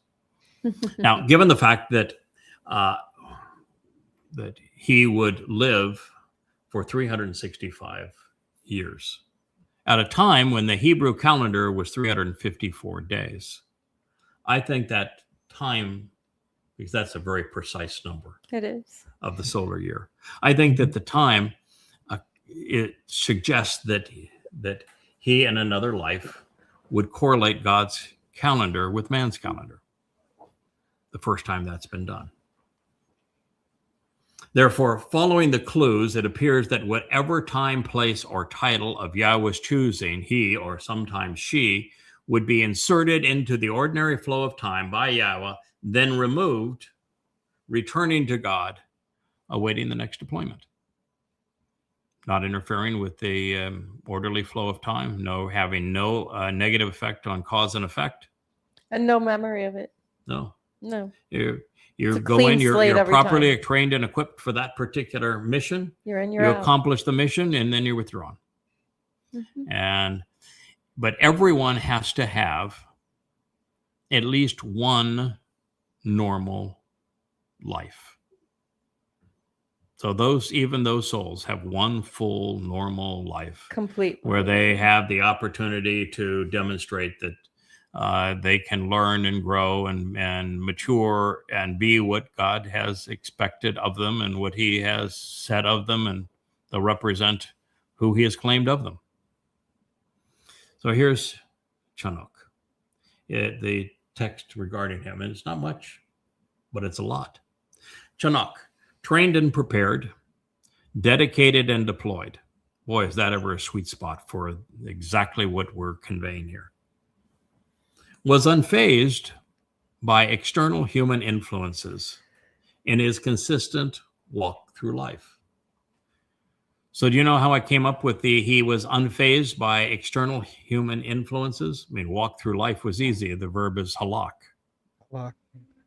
You heard of the hitpael stem? Mm-hmm. The hitpael stem means that the action of this verb is being conveyed in such a way that the one who is the subject of the verb has no outside societal influence on him of any kind. He's not affected by religion. He's not affected by politics. He's not affected by conspiracy. Men are not going to sway him at all. This person is being sent in and prepared by God to perform a mission, and they're going to stick to the plan that God has prepared and laid out for them, and nothing any human's going to do is going to deflect them. It's kind of like Special Forces team. They are, except that's pretty small. Yeah, very tiny. And in his special forces, they accept women. Yeah. Mm-hmm. Yay. Yay. If you're going to go out and pound the bonies, man, it's better to be with a pretty girl, right? What a goyle. Yeah. Yeah, pretty girl. All right. Okay. Well, I'm getting better. Yeah, there we go. How about a smart girl? Well, Les is a smart girl. Two. Well, All the above. But, I wrote here recently is that Dode finally met a woman who was brighter than she was pretty, and became prettier because she was brighter. Mhm. Yeah. Yeah, I knew if I had just written that first part, I was going to get flack for that, even though she likes the brighter than she is prettier. But that was not going to fly. So I said, there's still bringing it a brain. Yeah. Right up there. Intelligence 7 is a 10. I'm going to tamam this one right here. Yes. I'm going to complete it because she becomes prettier because she's brighter. All right. So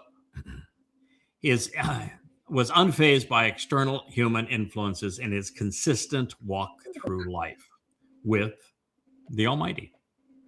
By the way, this was written in the imperfect in addition to the hitpael. So it means that this is something he did without intermission, with great regularity. This was not a one-time event.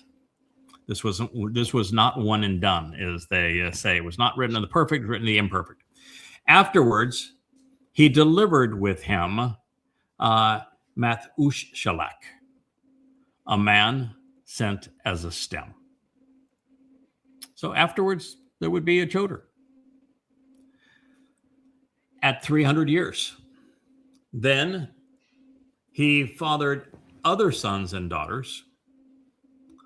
All the days of Chanuk trained and dedicated, as well as deployed, were and will be 365 years. So Chinook, trained and prepared, dedicated and deployed, unfazed by external societal influences, consistently walked, traveling through life with the Almighty. And there was nothing of him, because God grasped hold of him at that moment and obtained him for a period of time. Lakok SQ. He took him, selecting and choosing, receiving and accepting that which pertains to him at that moment, and for a finite matter of time, called perfect third person masculine singular. That's Bereshit, Genesis 5:22 through 24. That is a proof text of this very concept. And I'm here to tell you that I could give you 1,000 years and ask you to come up with another reason that God told that story. Yeah, right. And I don't think you can come up with one. I think there's only one reason the man has that name, and his story was told exactly that way at this time. He's the proof text for what God is doing in terms of inserting these people to keep his plans on track.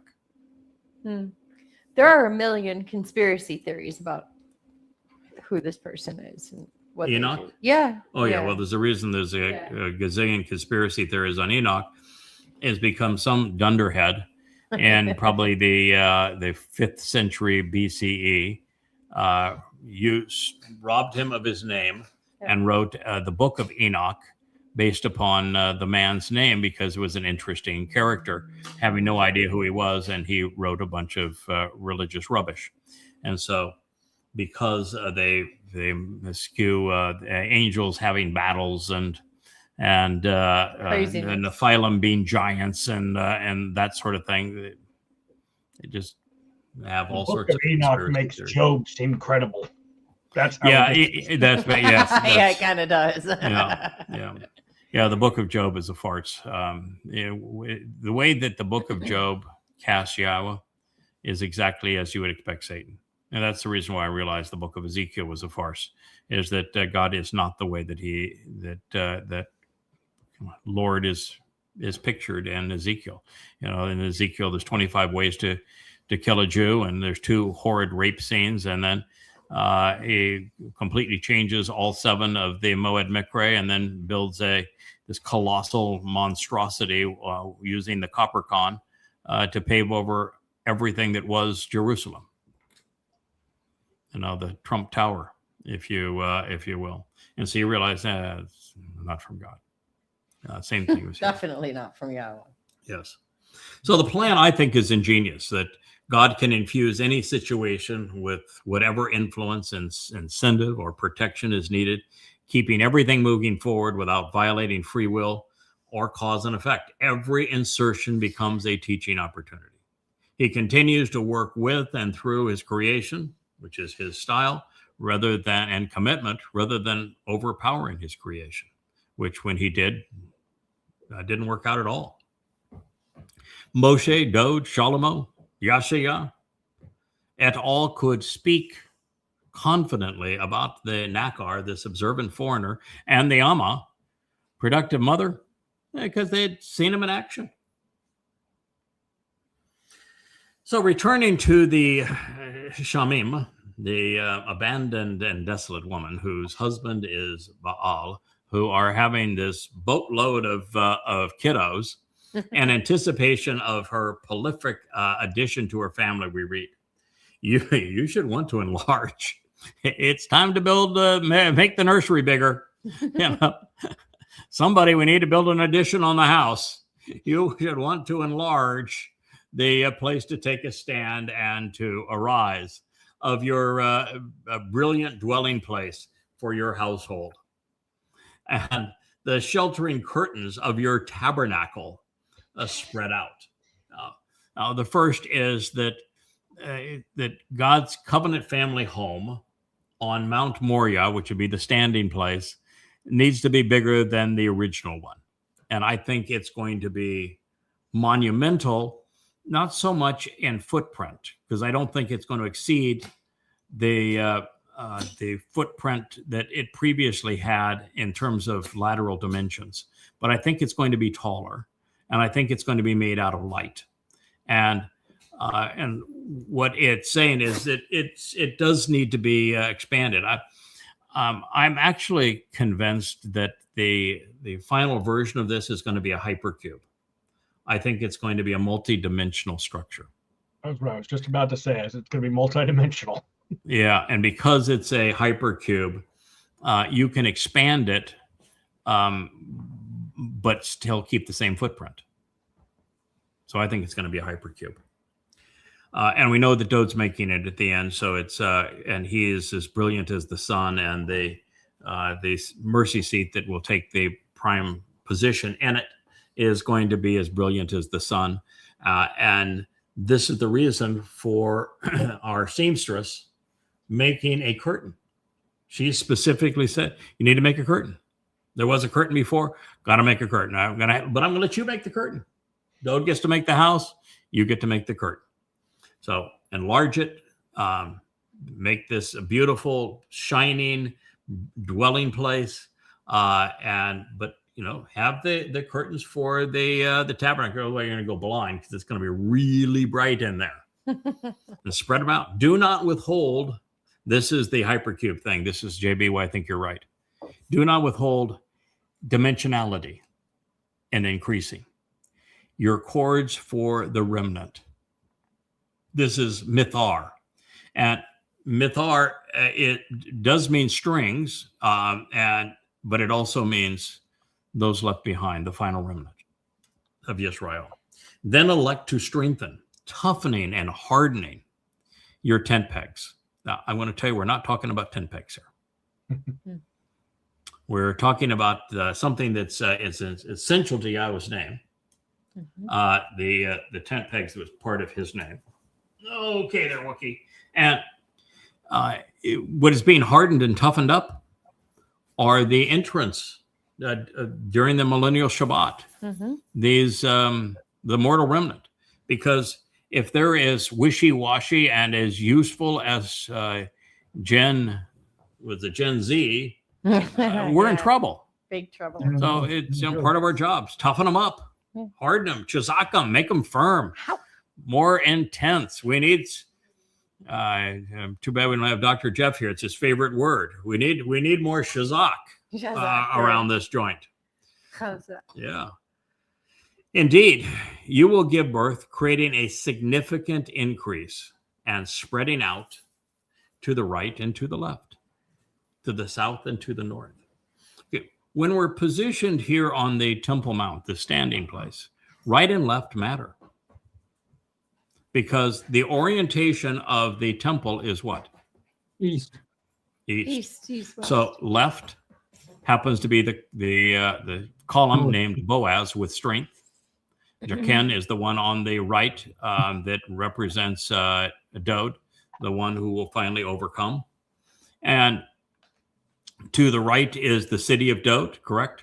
And to the left would be either the northern kingdom, so we're dealing with the northern kingdom and Yehudah left and right, or we're dealing with Goyim over here to the left and Yehudim over to the right. God's not being specific here because all of that works out.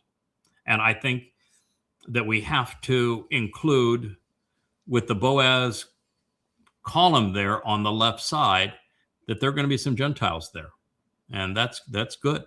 So that there will be Gentiles on the left, and there will be Yehudim on the right, and this woman, by spreading out with children on the right and the left, her covenant family is going to include Yehudim and Goyim. Then, see, that's what happens when you marry a Goyim husband. Oh yeah, I want kids of all colors. Yeah. You are. Yeah, just don't do. You see what Donald Trump did today?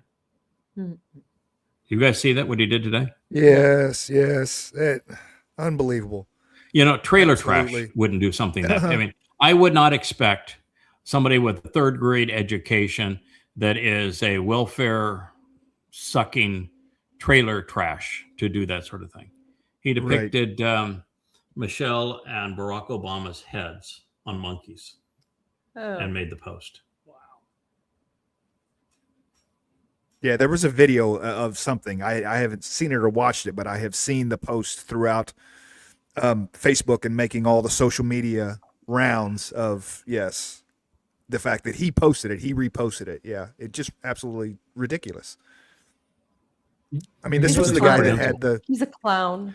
You know, when Oh yeah, when it says here that the woman that Yahweh is celebrating for increasing the covenant family is having children that spread out on the left and the right, God cannot be a racist. No way. no, No. And if you're a racist, you don't fit in this family. yeah, Please Bottom leave line, that. you know, If a you're lot a of racist, please leave. a lot of Jews are racist, by the way. Yes, they are. A sure. lot of Sure. Yeah. Jews are racist. Yeah. But They call far- it xenophobic, but and it's the racist. greatest crime in this world is racism against Jews. Mhm. Mm-hmm. But xenophobic, they wouldn't call themselves xenophobic. They would call themselves goyophobic. Yes, They hate goy. Right. And yet it's a goy that saves them. we're taught. It's a goy and a female. They hate women and they hate goys. And it's a Yeah. female married to a Actually- goy that saves the Messiah and delivers him. Actually delivers the kinsman redeemer. Talk I about think eating that's cool. crow. Mhm. Oh my. Then your seed, representing your offspring and your descendants, will inherit and take possession of the Gentile nations and the non-Israelites. Now, I know that there are some people, how can that be? That's so unfair that they're going to take that stuff. You know, God's no different than all that other. No, that's really clear here. For the last 3,500 years, Goyim nations have abused his people. Mm-hmm. They've robbed them of their land, of their lives, of their labor. And no one worse than the Romans, which became the Roman Catholics, and throughout Europe. And now the Muslims Mhm. and the Marxists. And anti-Semitism today is worse than it has ever been. And so God likes to play fair. And after 3,500 years of Goyim robbing Jews, time for a little payback. The Jews aren't going to rob them. Guess what? They ain't gonna be They there. aren't going to be there. Mm-hmm. Because they are anti-Semitic, because they are religious, because they are militant, because they are patriotic, they're not going to be there. It's going to be abandoned. So what's the option? The option is just to let it go and be abandoned, or are we going to do what Yahweh said of Abraham in the garden? He says he's going to work in the garden. So are we going to work and make a contribution? Because there's going to be a lot of stuff. Airplanes, boats, cars, roads, power A lot of plants, cleanup to do.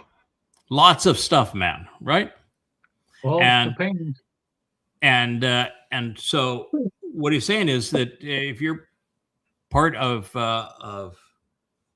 her offspring, you're part of this covenant family. You're going to have entire islands that are yours. You could have a state. It could be the state of St. Kirk.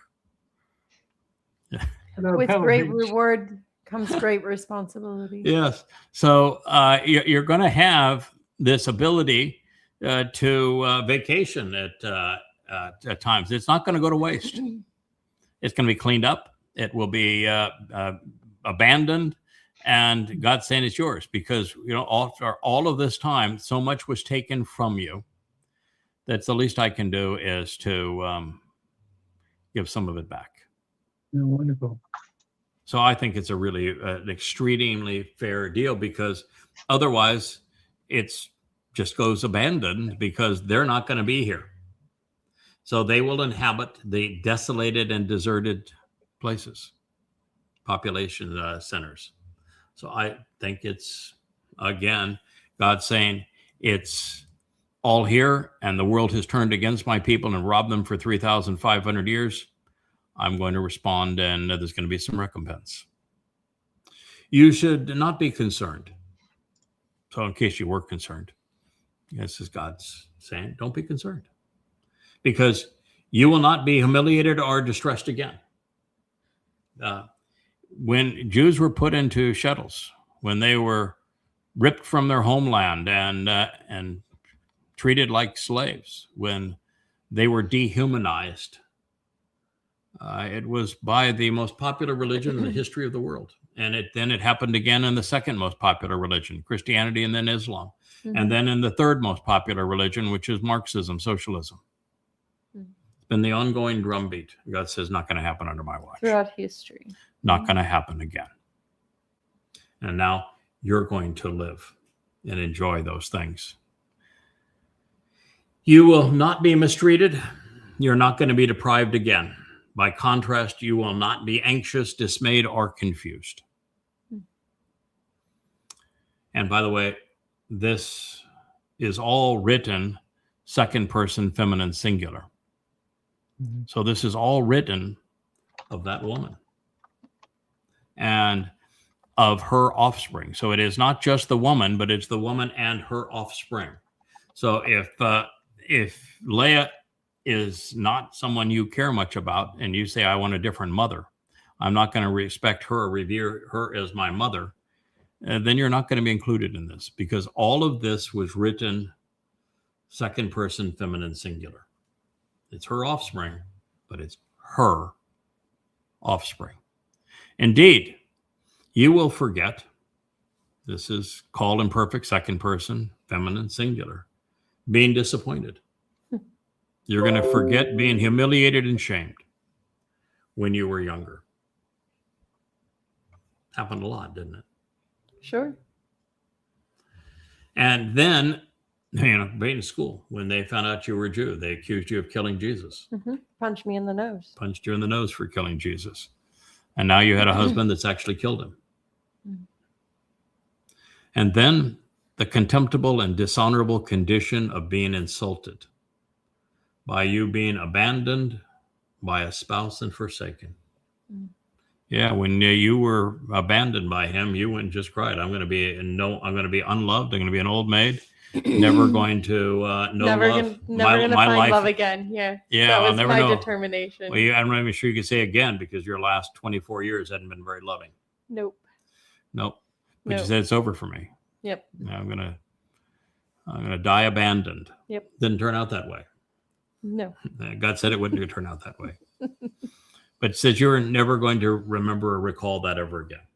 So we'll reach a time where that memory will not be part of your vocabulary.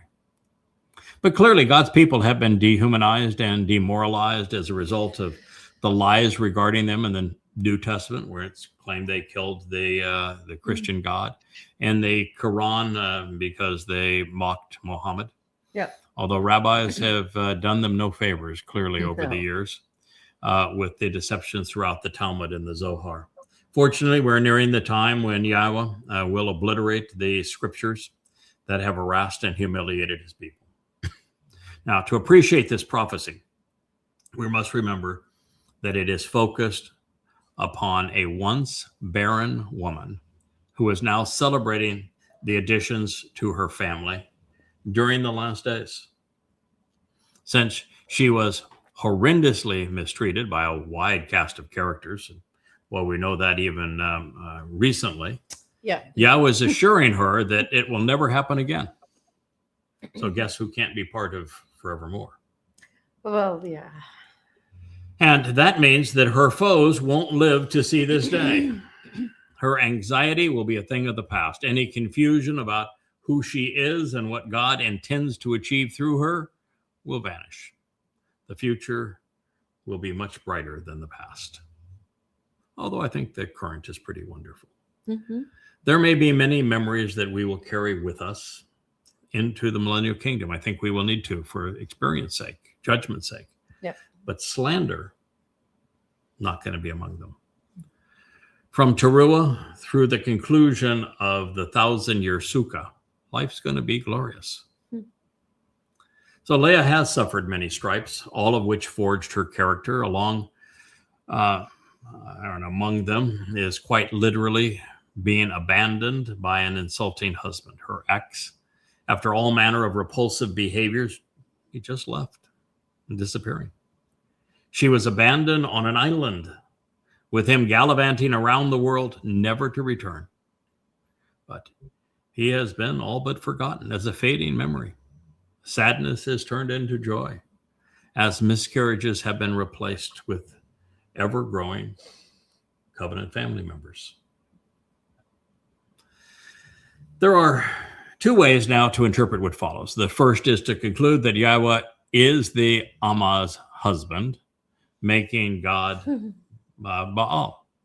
And should that be the case, I have no explanation as to why the verb Yasha would have a plural subject, or why Yahowah would position himself as the Gaal, kinsman redeemer, when that is his son's designation. Therefore, even though subsequent passages seem to adhere to this interpretation, I have chosen another. And I always like to lay the cards face up on the table and say, you can view it either way. Here's the reasons I have chosen to view it this way. With our return to Baal in this text regarding the same woman, I see the Amah and her Baal husband working and contributing together to create this family. They are devoted to the recognition of Yahowah being God's name, and they are committed to the realization that Dod is the kinsman redeemer. And the first two ascertain that. In fact, first ascertain both of those things. They set apart one of Israel as Dod.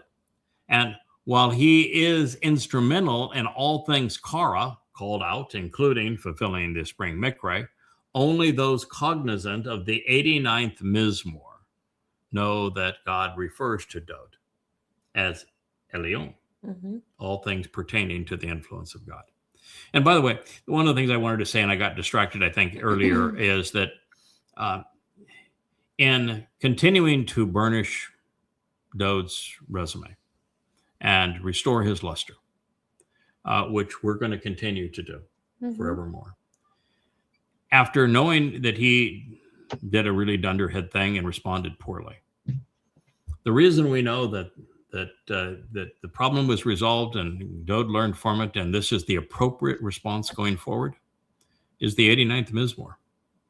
It was written 4 years after Dod's initial life ended, and God could not have spoken more highly of his son. So we know that speaking highly of Dod, in spite of all of this, is exactly God's approach.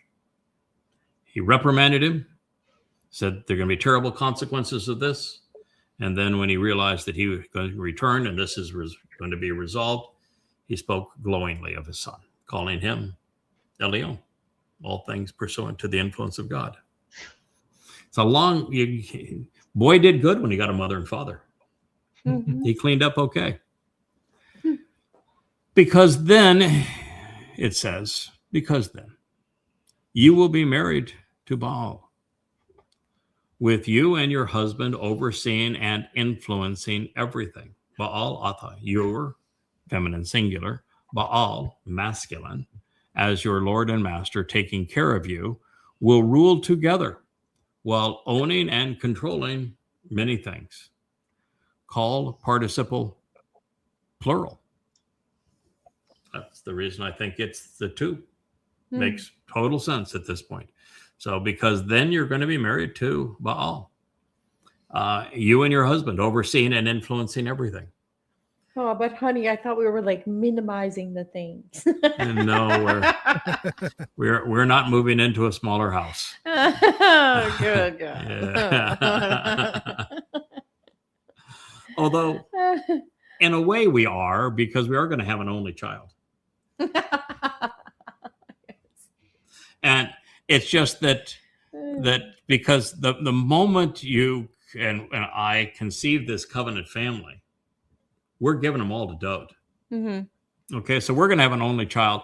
We're giving them all to Dod, and then Dod's going to give them all to the covenant members, you all, to take care of. So your guys are going to need the big house. Diapers. Yeah, of diapers, man. Yeah, diapers. You're gonna have diapers, and and Leah and I were gonna go off and we're gonna hibernate for a while. A little while. Anyway, yeah. Actually, I don't think we get a break because I think we're full-time custodians of, We'll of text our you. king. Yep. So, yeah, text you. Okay. Hey, it's Kirk again.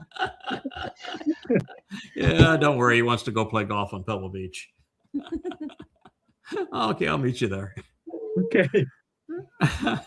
Deal. You will both engage, actively contributing and working on your behalf. Yahowah of hosts is his name. So, your Gaal, kinsman, redeemer, and savior, is the set apart one of Yisrael. Mm-hmm. He will be summoned, and he will be called, he will be met with and welcomed for having fulfilled the mikre as Almighty God of the entire earth and the material realm. Elion. Whoop, whoop. So that is Yasha, Isaiah 54:5.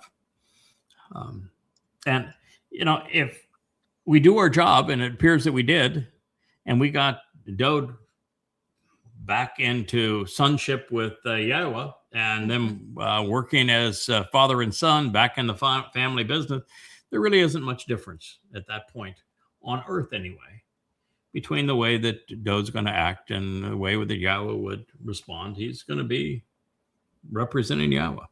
And if he doesn't, we'll beat the crap out of him. For sure. Yes, we'll have another timeout, son. You missed that part, Kirk, but Dode was a really, really, really, really bad boy, and we're going to get into that material. And God had a little corrective session. Yeah, he inserted a very bright and soft-spoken Leah to show that women aren't all sex objects. They come with brains, and they come with character, and this one has more brains and more character than you do. And so you need to listen, and she told him, the first thing she told him, sober up, put away the wine. It's not for you, and stop fixating on all the girls. You got a job to do. And then it says, I'm going to pretty you up. I'm going to get this done. And then God delivered the hammer. And you're looking at him. And that is, he delivered the hammer. And I had the opportunity to have a real man-to-man, father and son talk with Dode. Wait, but did you use the voice? I did. I used the voice. That's how a good couple works. The mother and father work together. The mother provides They work the together. loving, the Yes. caring, and the father's there to go, I'm going to hold you accountable. I'm going to hold you accountable. That's exactly what happened. It was, So the And the mama mother's walks a with a soft big place stick, to right? fall. yes, the mother was the soft falling spot, and the father was the Hard landing. the hard, yeah. And he needed both. Yes. He Once needed you're in the both. right spot, let's get this going. Let's get this going. And Leah had more patience with him to get him sobered up. And so she got his attention.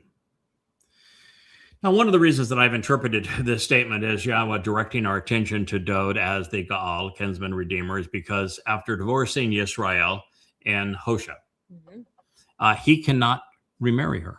No. So God cannot become the Baal of Yisrael. Nope. No. Can't happen. Can't marry the same Nope, man nope. twice. He's father. He can't marry his child. That would be incest. Gross. And he's divorced her as Yisrael, so he can't remarry her. Nope. Therefore, I think my interpretation works. Yeah. I don't think there was a single glitch in it where you'd say, no, that's force fit. No, it works. And it has to work because otherwise, no. Matter of fact, that's one of the trick things that Christians will pull. And it says, God can't remarry Israel, so there has to be a different groom and enter Jesus. Nope. And I said, no, God's Enter got that Dode. covered. You're right. He cannot marry the woman that he has divorced, but he's not. His son is. So since he cannot marry her, but Dode can and will. And which is part of the pageantry of how Towrah and the Day of the Herald enables Kippurim and reconciliations, and how that all leads to the wedding canopy on Sukkah shelters. Mhm. Further, the special woman who is revitalized as a prolific mother throughout this prophetic pronouncement is married conveniently to Baal. Therefore, in their collaboration, they will contribute to Yahweh's triumphant return with his son Dod. Boy, did it ever affirm our conclusion early on that ours was an arranged marriage. We joked about it. We've but- joked about it forever, but we've always known it to be true. Well, Yeah. God just affirmed it. It was absolutely true. God arranged the marriage. Yeah. He's got good taste. He can. I'm delighted with his choice. I had to write today that that it was something we were talking about monogamy. And I said, my wife is a proponent of monogamy, and she has convinced me that it's a really good idea. Yahowah doesn't really care how many sexual partners we have, but I've come to realize my wife is a proponent of monogamy, and I've certainly seen the advantages. Like, we had a little discussion today during lunch, and I said, I can tell you that having more than one wife is a really bad idea. Yes. I have no incentive. No one can match for that. Yeah, no, it's just, Ah, one is really good. I can't imagine life without one. But Yeah. I'm going to tell you, more that- than one is that- just, just it's just too much. more than one is not a, it's A not a handful good enough. idea. So we'll as I say, God doesn't really care how many sexual partners we have, so long as no incest and no bestiality and no necrophilia. But those aren't really sexual partners, I guess, are they? No. But No. That's pedophilia. that's not part of God's concern. But he prefers monogamy in his relationship with us, and so I would expect his productive woman to advocate the same thing. And I can't walk and chew gum at the same time. So juggling people? oh no. yeah, this is true. No. Like, no. Yeah, it's your turn. No, my turn. Wait, whose turn? Yes, no. So through their collaboration, they are going to contribute to Yahweh's triumphant return with his son Dod, and they have been instrumental in reintroducing Yahweh's name to his people. No one on earth, not now, not ever, has been more successful in reclaiming Dod's reputation as Yisrael's Gaal Redeemer. Yeah. And as they have shown, the Son of God answered the summons to fulfill the mikre, thereby calling us home. Now, all that said, none of this happens, obviously, without Yahweh enabling his Amma and her Baal, or their son Dod. We are only implements in his capable hands. God has and will continue to orchestrate all of this for the benefit of the covenant family. Continuing now to address Leah as the formerly barren woman, who is now the mother in spirit of the Barath. Boy, that's going to drive a lot of people crazy. Well, actually, there's not a lot of them, but it'll drive them crazy. Yeah. They're shrinking in their numbers. Yahweh recognizes that she was actually abandoned by her ex, forging the character that he is now going to exploit. And I mean, exploit in a positive way. Feeling unloved and rejected, she was receptive to the Spirit's admonishment and discipline. The heartache of her youth would serve as the springboard for a more productive life. Surely, the Spirit of Yahweh, like a woman and wife rejected and abandoned, is fashioned to discipline and admonish. Isn't that an interesting statement? Mm-hmm. Surely the Spirit of Yahweh, akin to a woman or wife, it's Isha, same word, Azab, rejected and abandoned, forsaken and detested, left behind and released. For the longest time, Yahweh's Ruach Was absolutely rejected. was totally rejected. Yep. So that's exactly, so God's saying, my Ruach and this woman have a lot in common. Yeah, we do. Yeah, say, Yeah, we do. yeah, We got a lot in common. yeah. Neglected fashion. and abandoned. And Yeah. and because of being abandoned and because of overcoming obstacles and developing character, you are equally positioned to discipline and admonish. Mhm. You could talk to your son Dode in that tone and admonishing him, disciplining him because of what you've been through. Mhm. You know, a woman spurned who has now become exceedingly productive and beloved by Yahowah, just like the Spirit, is in a very strong position. And that's what's being conveyed here. So, shaped to serve, prepared to work on behalf of the grieving, to correct, to reprove. So he will call you out, inviting and welcoming you, wanting to meet with you. So even now, when he refers to his spirit and saying that his ruach is like this woman, Mhm. he refers to he will send you out. So this Mhm. idea that God is a mommy God, No. hermaphrodite, No. no.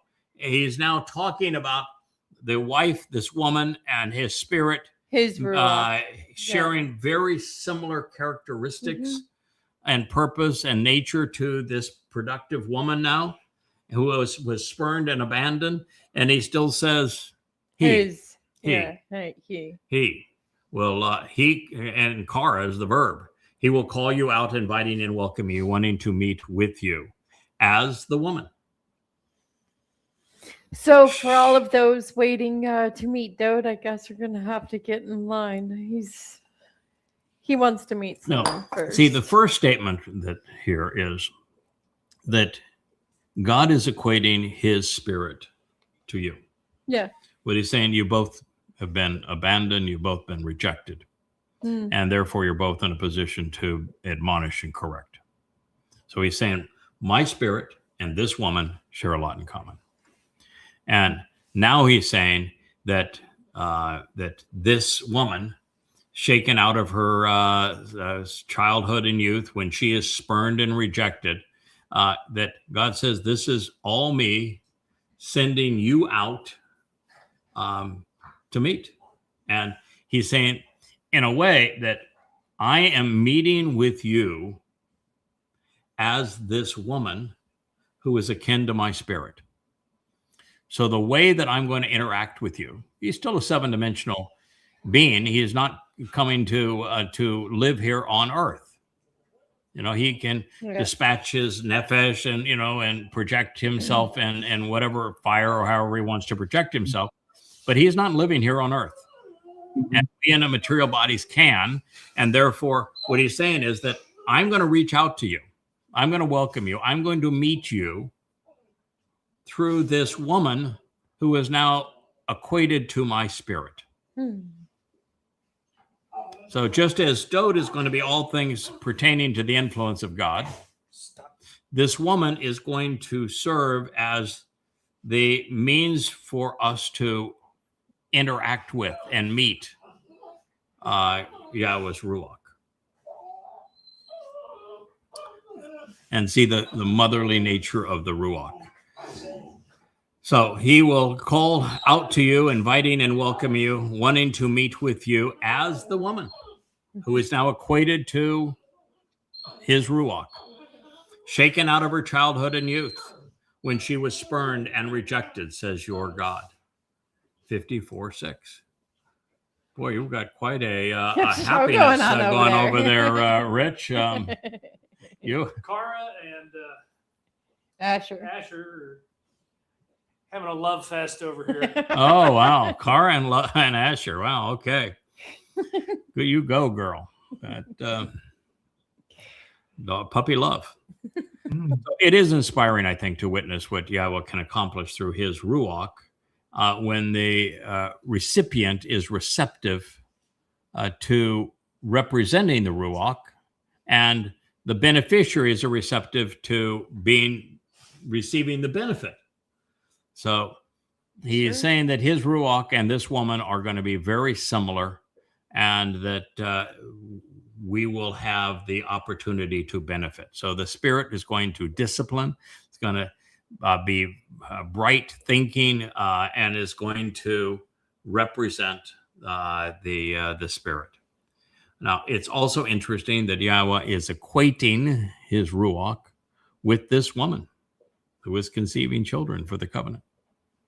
God's Spirit achieves this result by guiding us to the truth and then correcting us when we are wrong. And you have to keep in mind here, that woman, that barren woman, it is very clear that she is a human woman. Childbirth, going through the labor, conceiving a child, delivering that child, natural childbirth. This is a real woman who There is nothing celestial about her. No, she is salt Flesh of the and earth, bone. salt of the earth woman.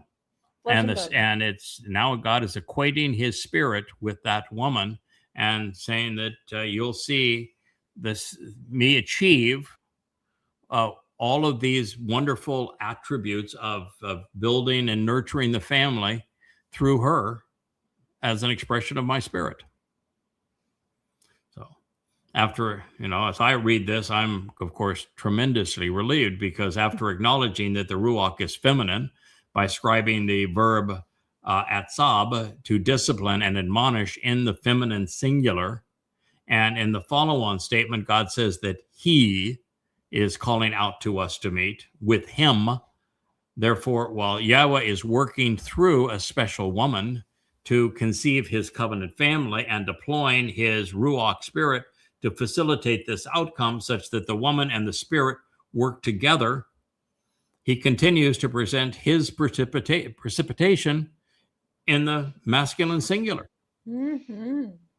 He's still Father.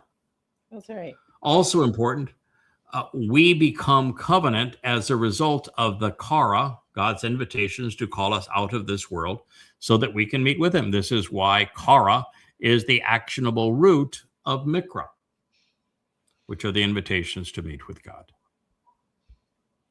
Now, while the trials and tribulations of our youth, they shape our lives as adults, while honing our resolve, we must shake free of our past to move on in our relationship with Yahowah.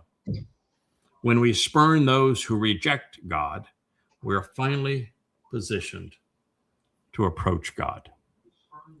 As evidence that time is relative and that Yahowah is not stuck in its ordinary flow, as we are here on earth, he refers to a 35-century timeout for very bad behavior as a brief moment in time. We'll conclude our program with this statement. During a brief moment in time, Raga, in a disturbing instant, and for a little while, as trifling and unworthy is insufficient and inadequate, I left you. I rejected and released you. But as a tremendous favor and a sign of great compassion and mercy, out of both inordinate love and pity, forestalling judgment and considerable recompense, I will gather you together as in a harvest.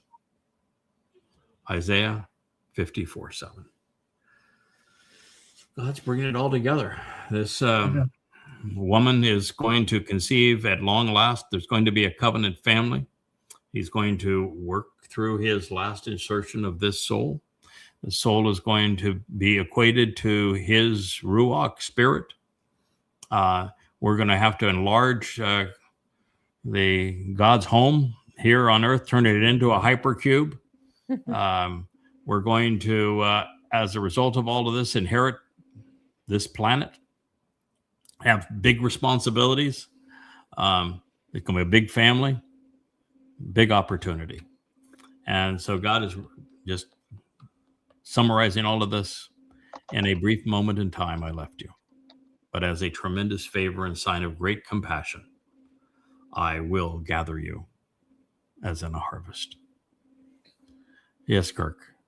I was just going to say, as I was listening to the show before I felt comfortable to come on, there was the tone of the last few shows, in particular the family shows, has a familial feeling about it that is so warm. It's just different. I just perceive it as different, y'all. It's just like, wow, I want to be there with y'all. Truly, Yes. it's just I don't know how to express it. I'm just saying it's just, Yeah. We have discovered something that is the underlying current of God's story that's always been there that we have missed up to this point. And we were somehow inspired to create Family Hour as the presentation of this. And it has gelled into this, the place where we're able to present for the first time the warmth and tenderness of a genuine family, father and mother, absolutely. children, a warm home, a lovely inheritance. This is God's celebration. He is saying, celebrate this, sing for joy. There's not going to be any more heartache. Can you sing? This is going to be absolutely happily ever after. And just as I now am supporting my beloved son who was abandoned by his father and mother with a loving father and mother, I'm positioning them to be mom and dad for everyone. Where that's what God is essentially saying in all of this, I think you've just hit the nail on the head, is that, yeah, it's God's kingdom, but ultimately it's being run as a family. Yahowah's home. Yeah. This is hard to say, but I guess I'm able to say it now after reading all I've read these last few days. The head of this family is mom and dad. Fair enough. Fair enough. Absolutely. And that God picked two souls through whom he's going to express his maternal and paternal love for this family. And he's going to reveal his nature. So, some of the things that you see the quirks and say it's either a little harsh or a little abrupt or a little unsympathetic, or you're not showing enough patience with that. I would encourage you to recognize that Yahweh's personality is not the way that most people perceive him. He has a really interesting personality. Yes, he does. He's yanking my chain all the time. And by yanking, I don't have a chain, but he is, you want to spar with him. He does take a little poke. You will be a spar, when he told Leah, go ask Ruth, he must have doubled over laughing and say, it's going to take her 20 years to figure this out. But when she does, oh my God, she's going to die 1,000 deaths. Just it is okay. That was really pretty darn cool, Yahowah. You got me on that one. So clever. It's like saying what's going to happen with our puppy Asher, when Leah and I are talking about the upcoming Towrah harvest, and what's going to happen to our puppy Asher. Where do you think you're going? And okay, or you say, God, I've been through that swamp of Islam. We're writing volume 3 right now of Coming Home. Cool to be burnishing Doe's reputation. Let's continue with that. Let's not go back and deal with Prophet of Doom and go into that swamp that of Allah and Muhammad. You don't really want me to do that, do you? And that was the morning of October 7th of 23. And yeah, really simple answer. I've taken care of you. Now take care of my people. Okay, you got my point. I get it. It's just the way it is all the way through. He is kind of there's a reason that he picked Elia. Yeah. Elia represents him really well. Snarky, sharp,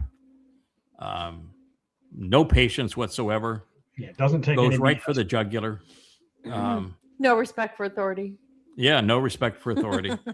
Elia does a beauty. If you want to know what God's like, he's a lot like Elia. Yep. I used to think that he was a lot like Dode.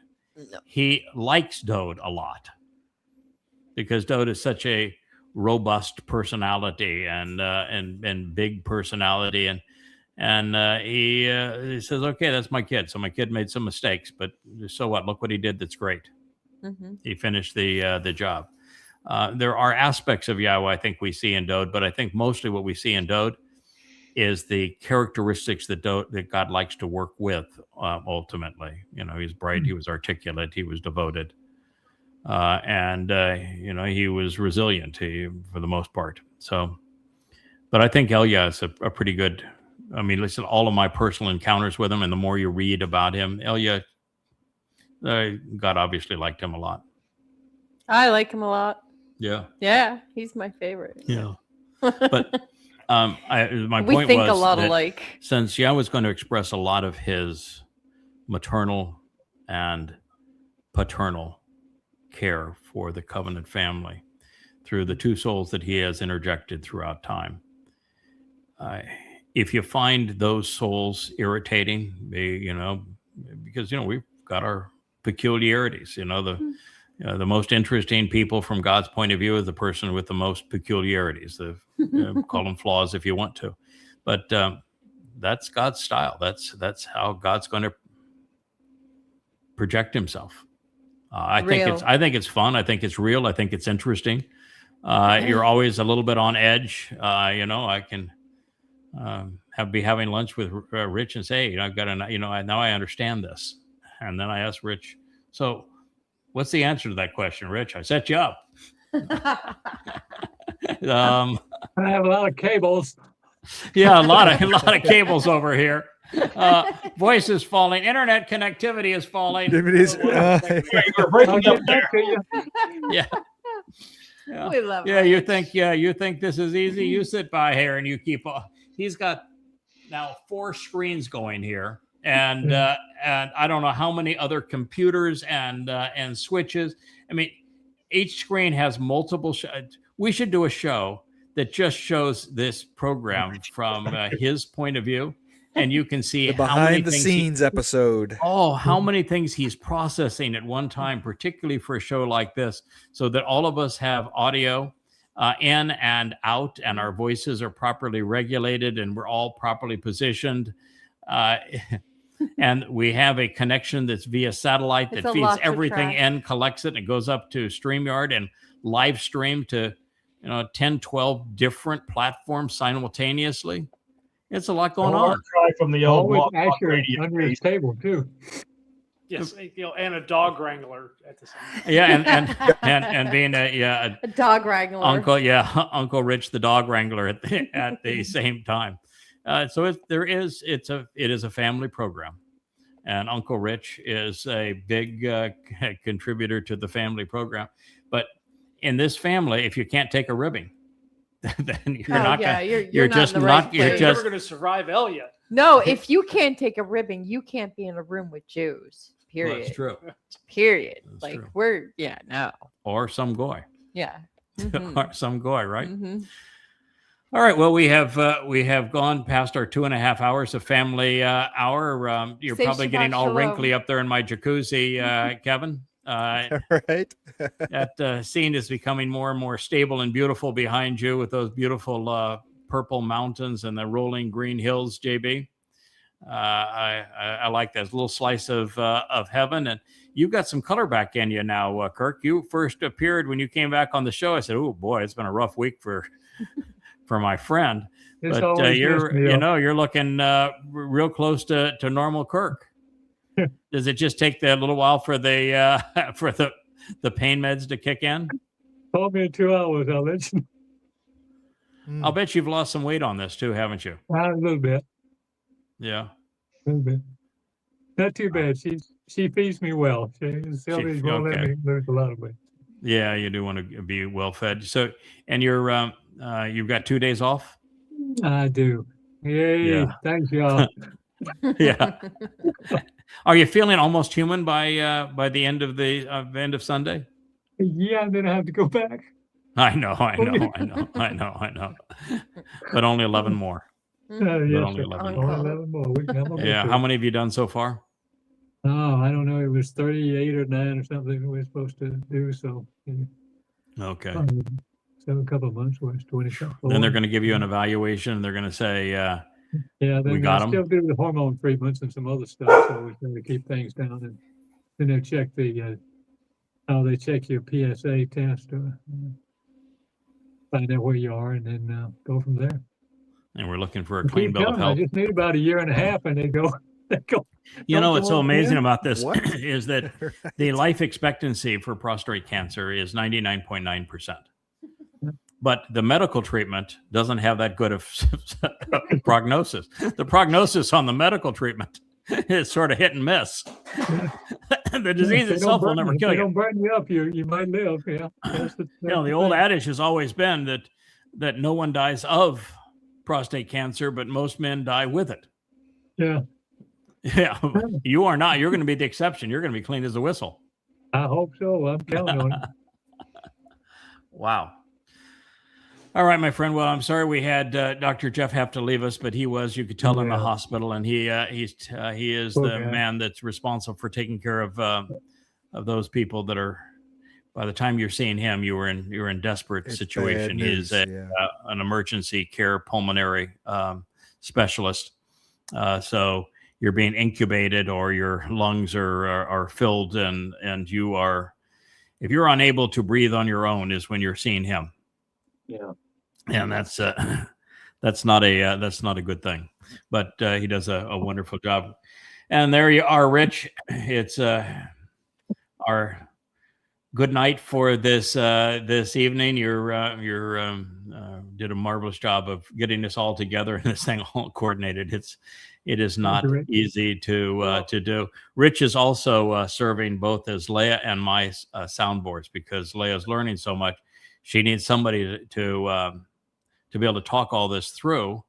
And when you're finding out stuff that is as profoundly interesting and novel as I'm learning in these current translations, you want somebody to share it with, that you can get a response and say, "This is what I'm dealing with. What do you think? How do you think people are going to respond to this? This is pretty profound. Is just something we just can't share, or do we share it and let the pieces fall where they may?" It got to the point you didn't have a choice. Yeah. We were spending a lot of time on Q Bible and me doing what I do, and I backtrack into Mhm. everything.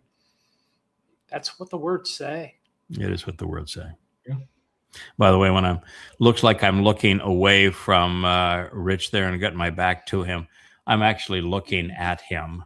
When he's on the right side, he's on my right side, even though he's on the left side of the screen there. So I'd have to look over here to this empty chair that Leah just got up from to look like I'm looking at Rich, and that just seems too awkward to me. So understand that if you're viewing this program, I'm not giving Rich my back. I'm actually looking directly at him, which is just the way that we position everybody on this screen.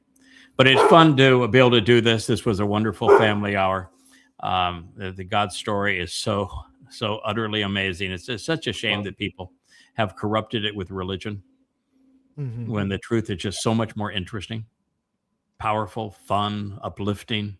It's just a great story, well told. And he has given us these opportunities to continue to learn and grow and develop, share, enrich others, enrich our own lives and others as a result of this.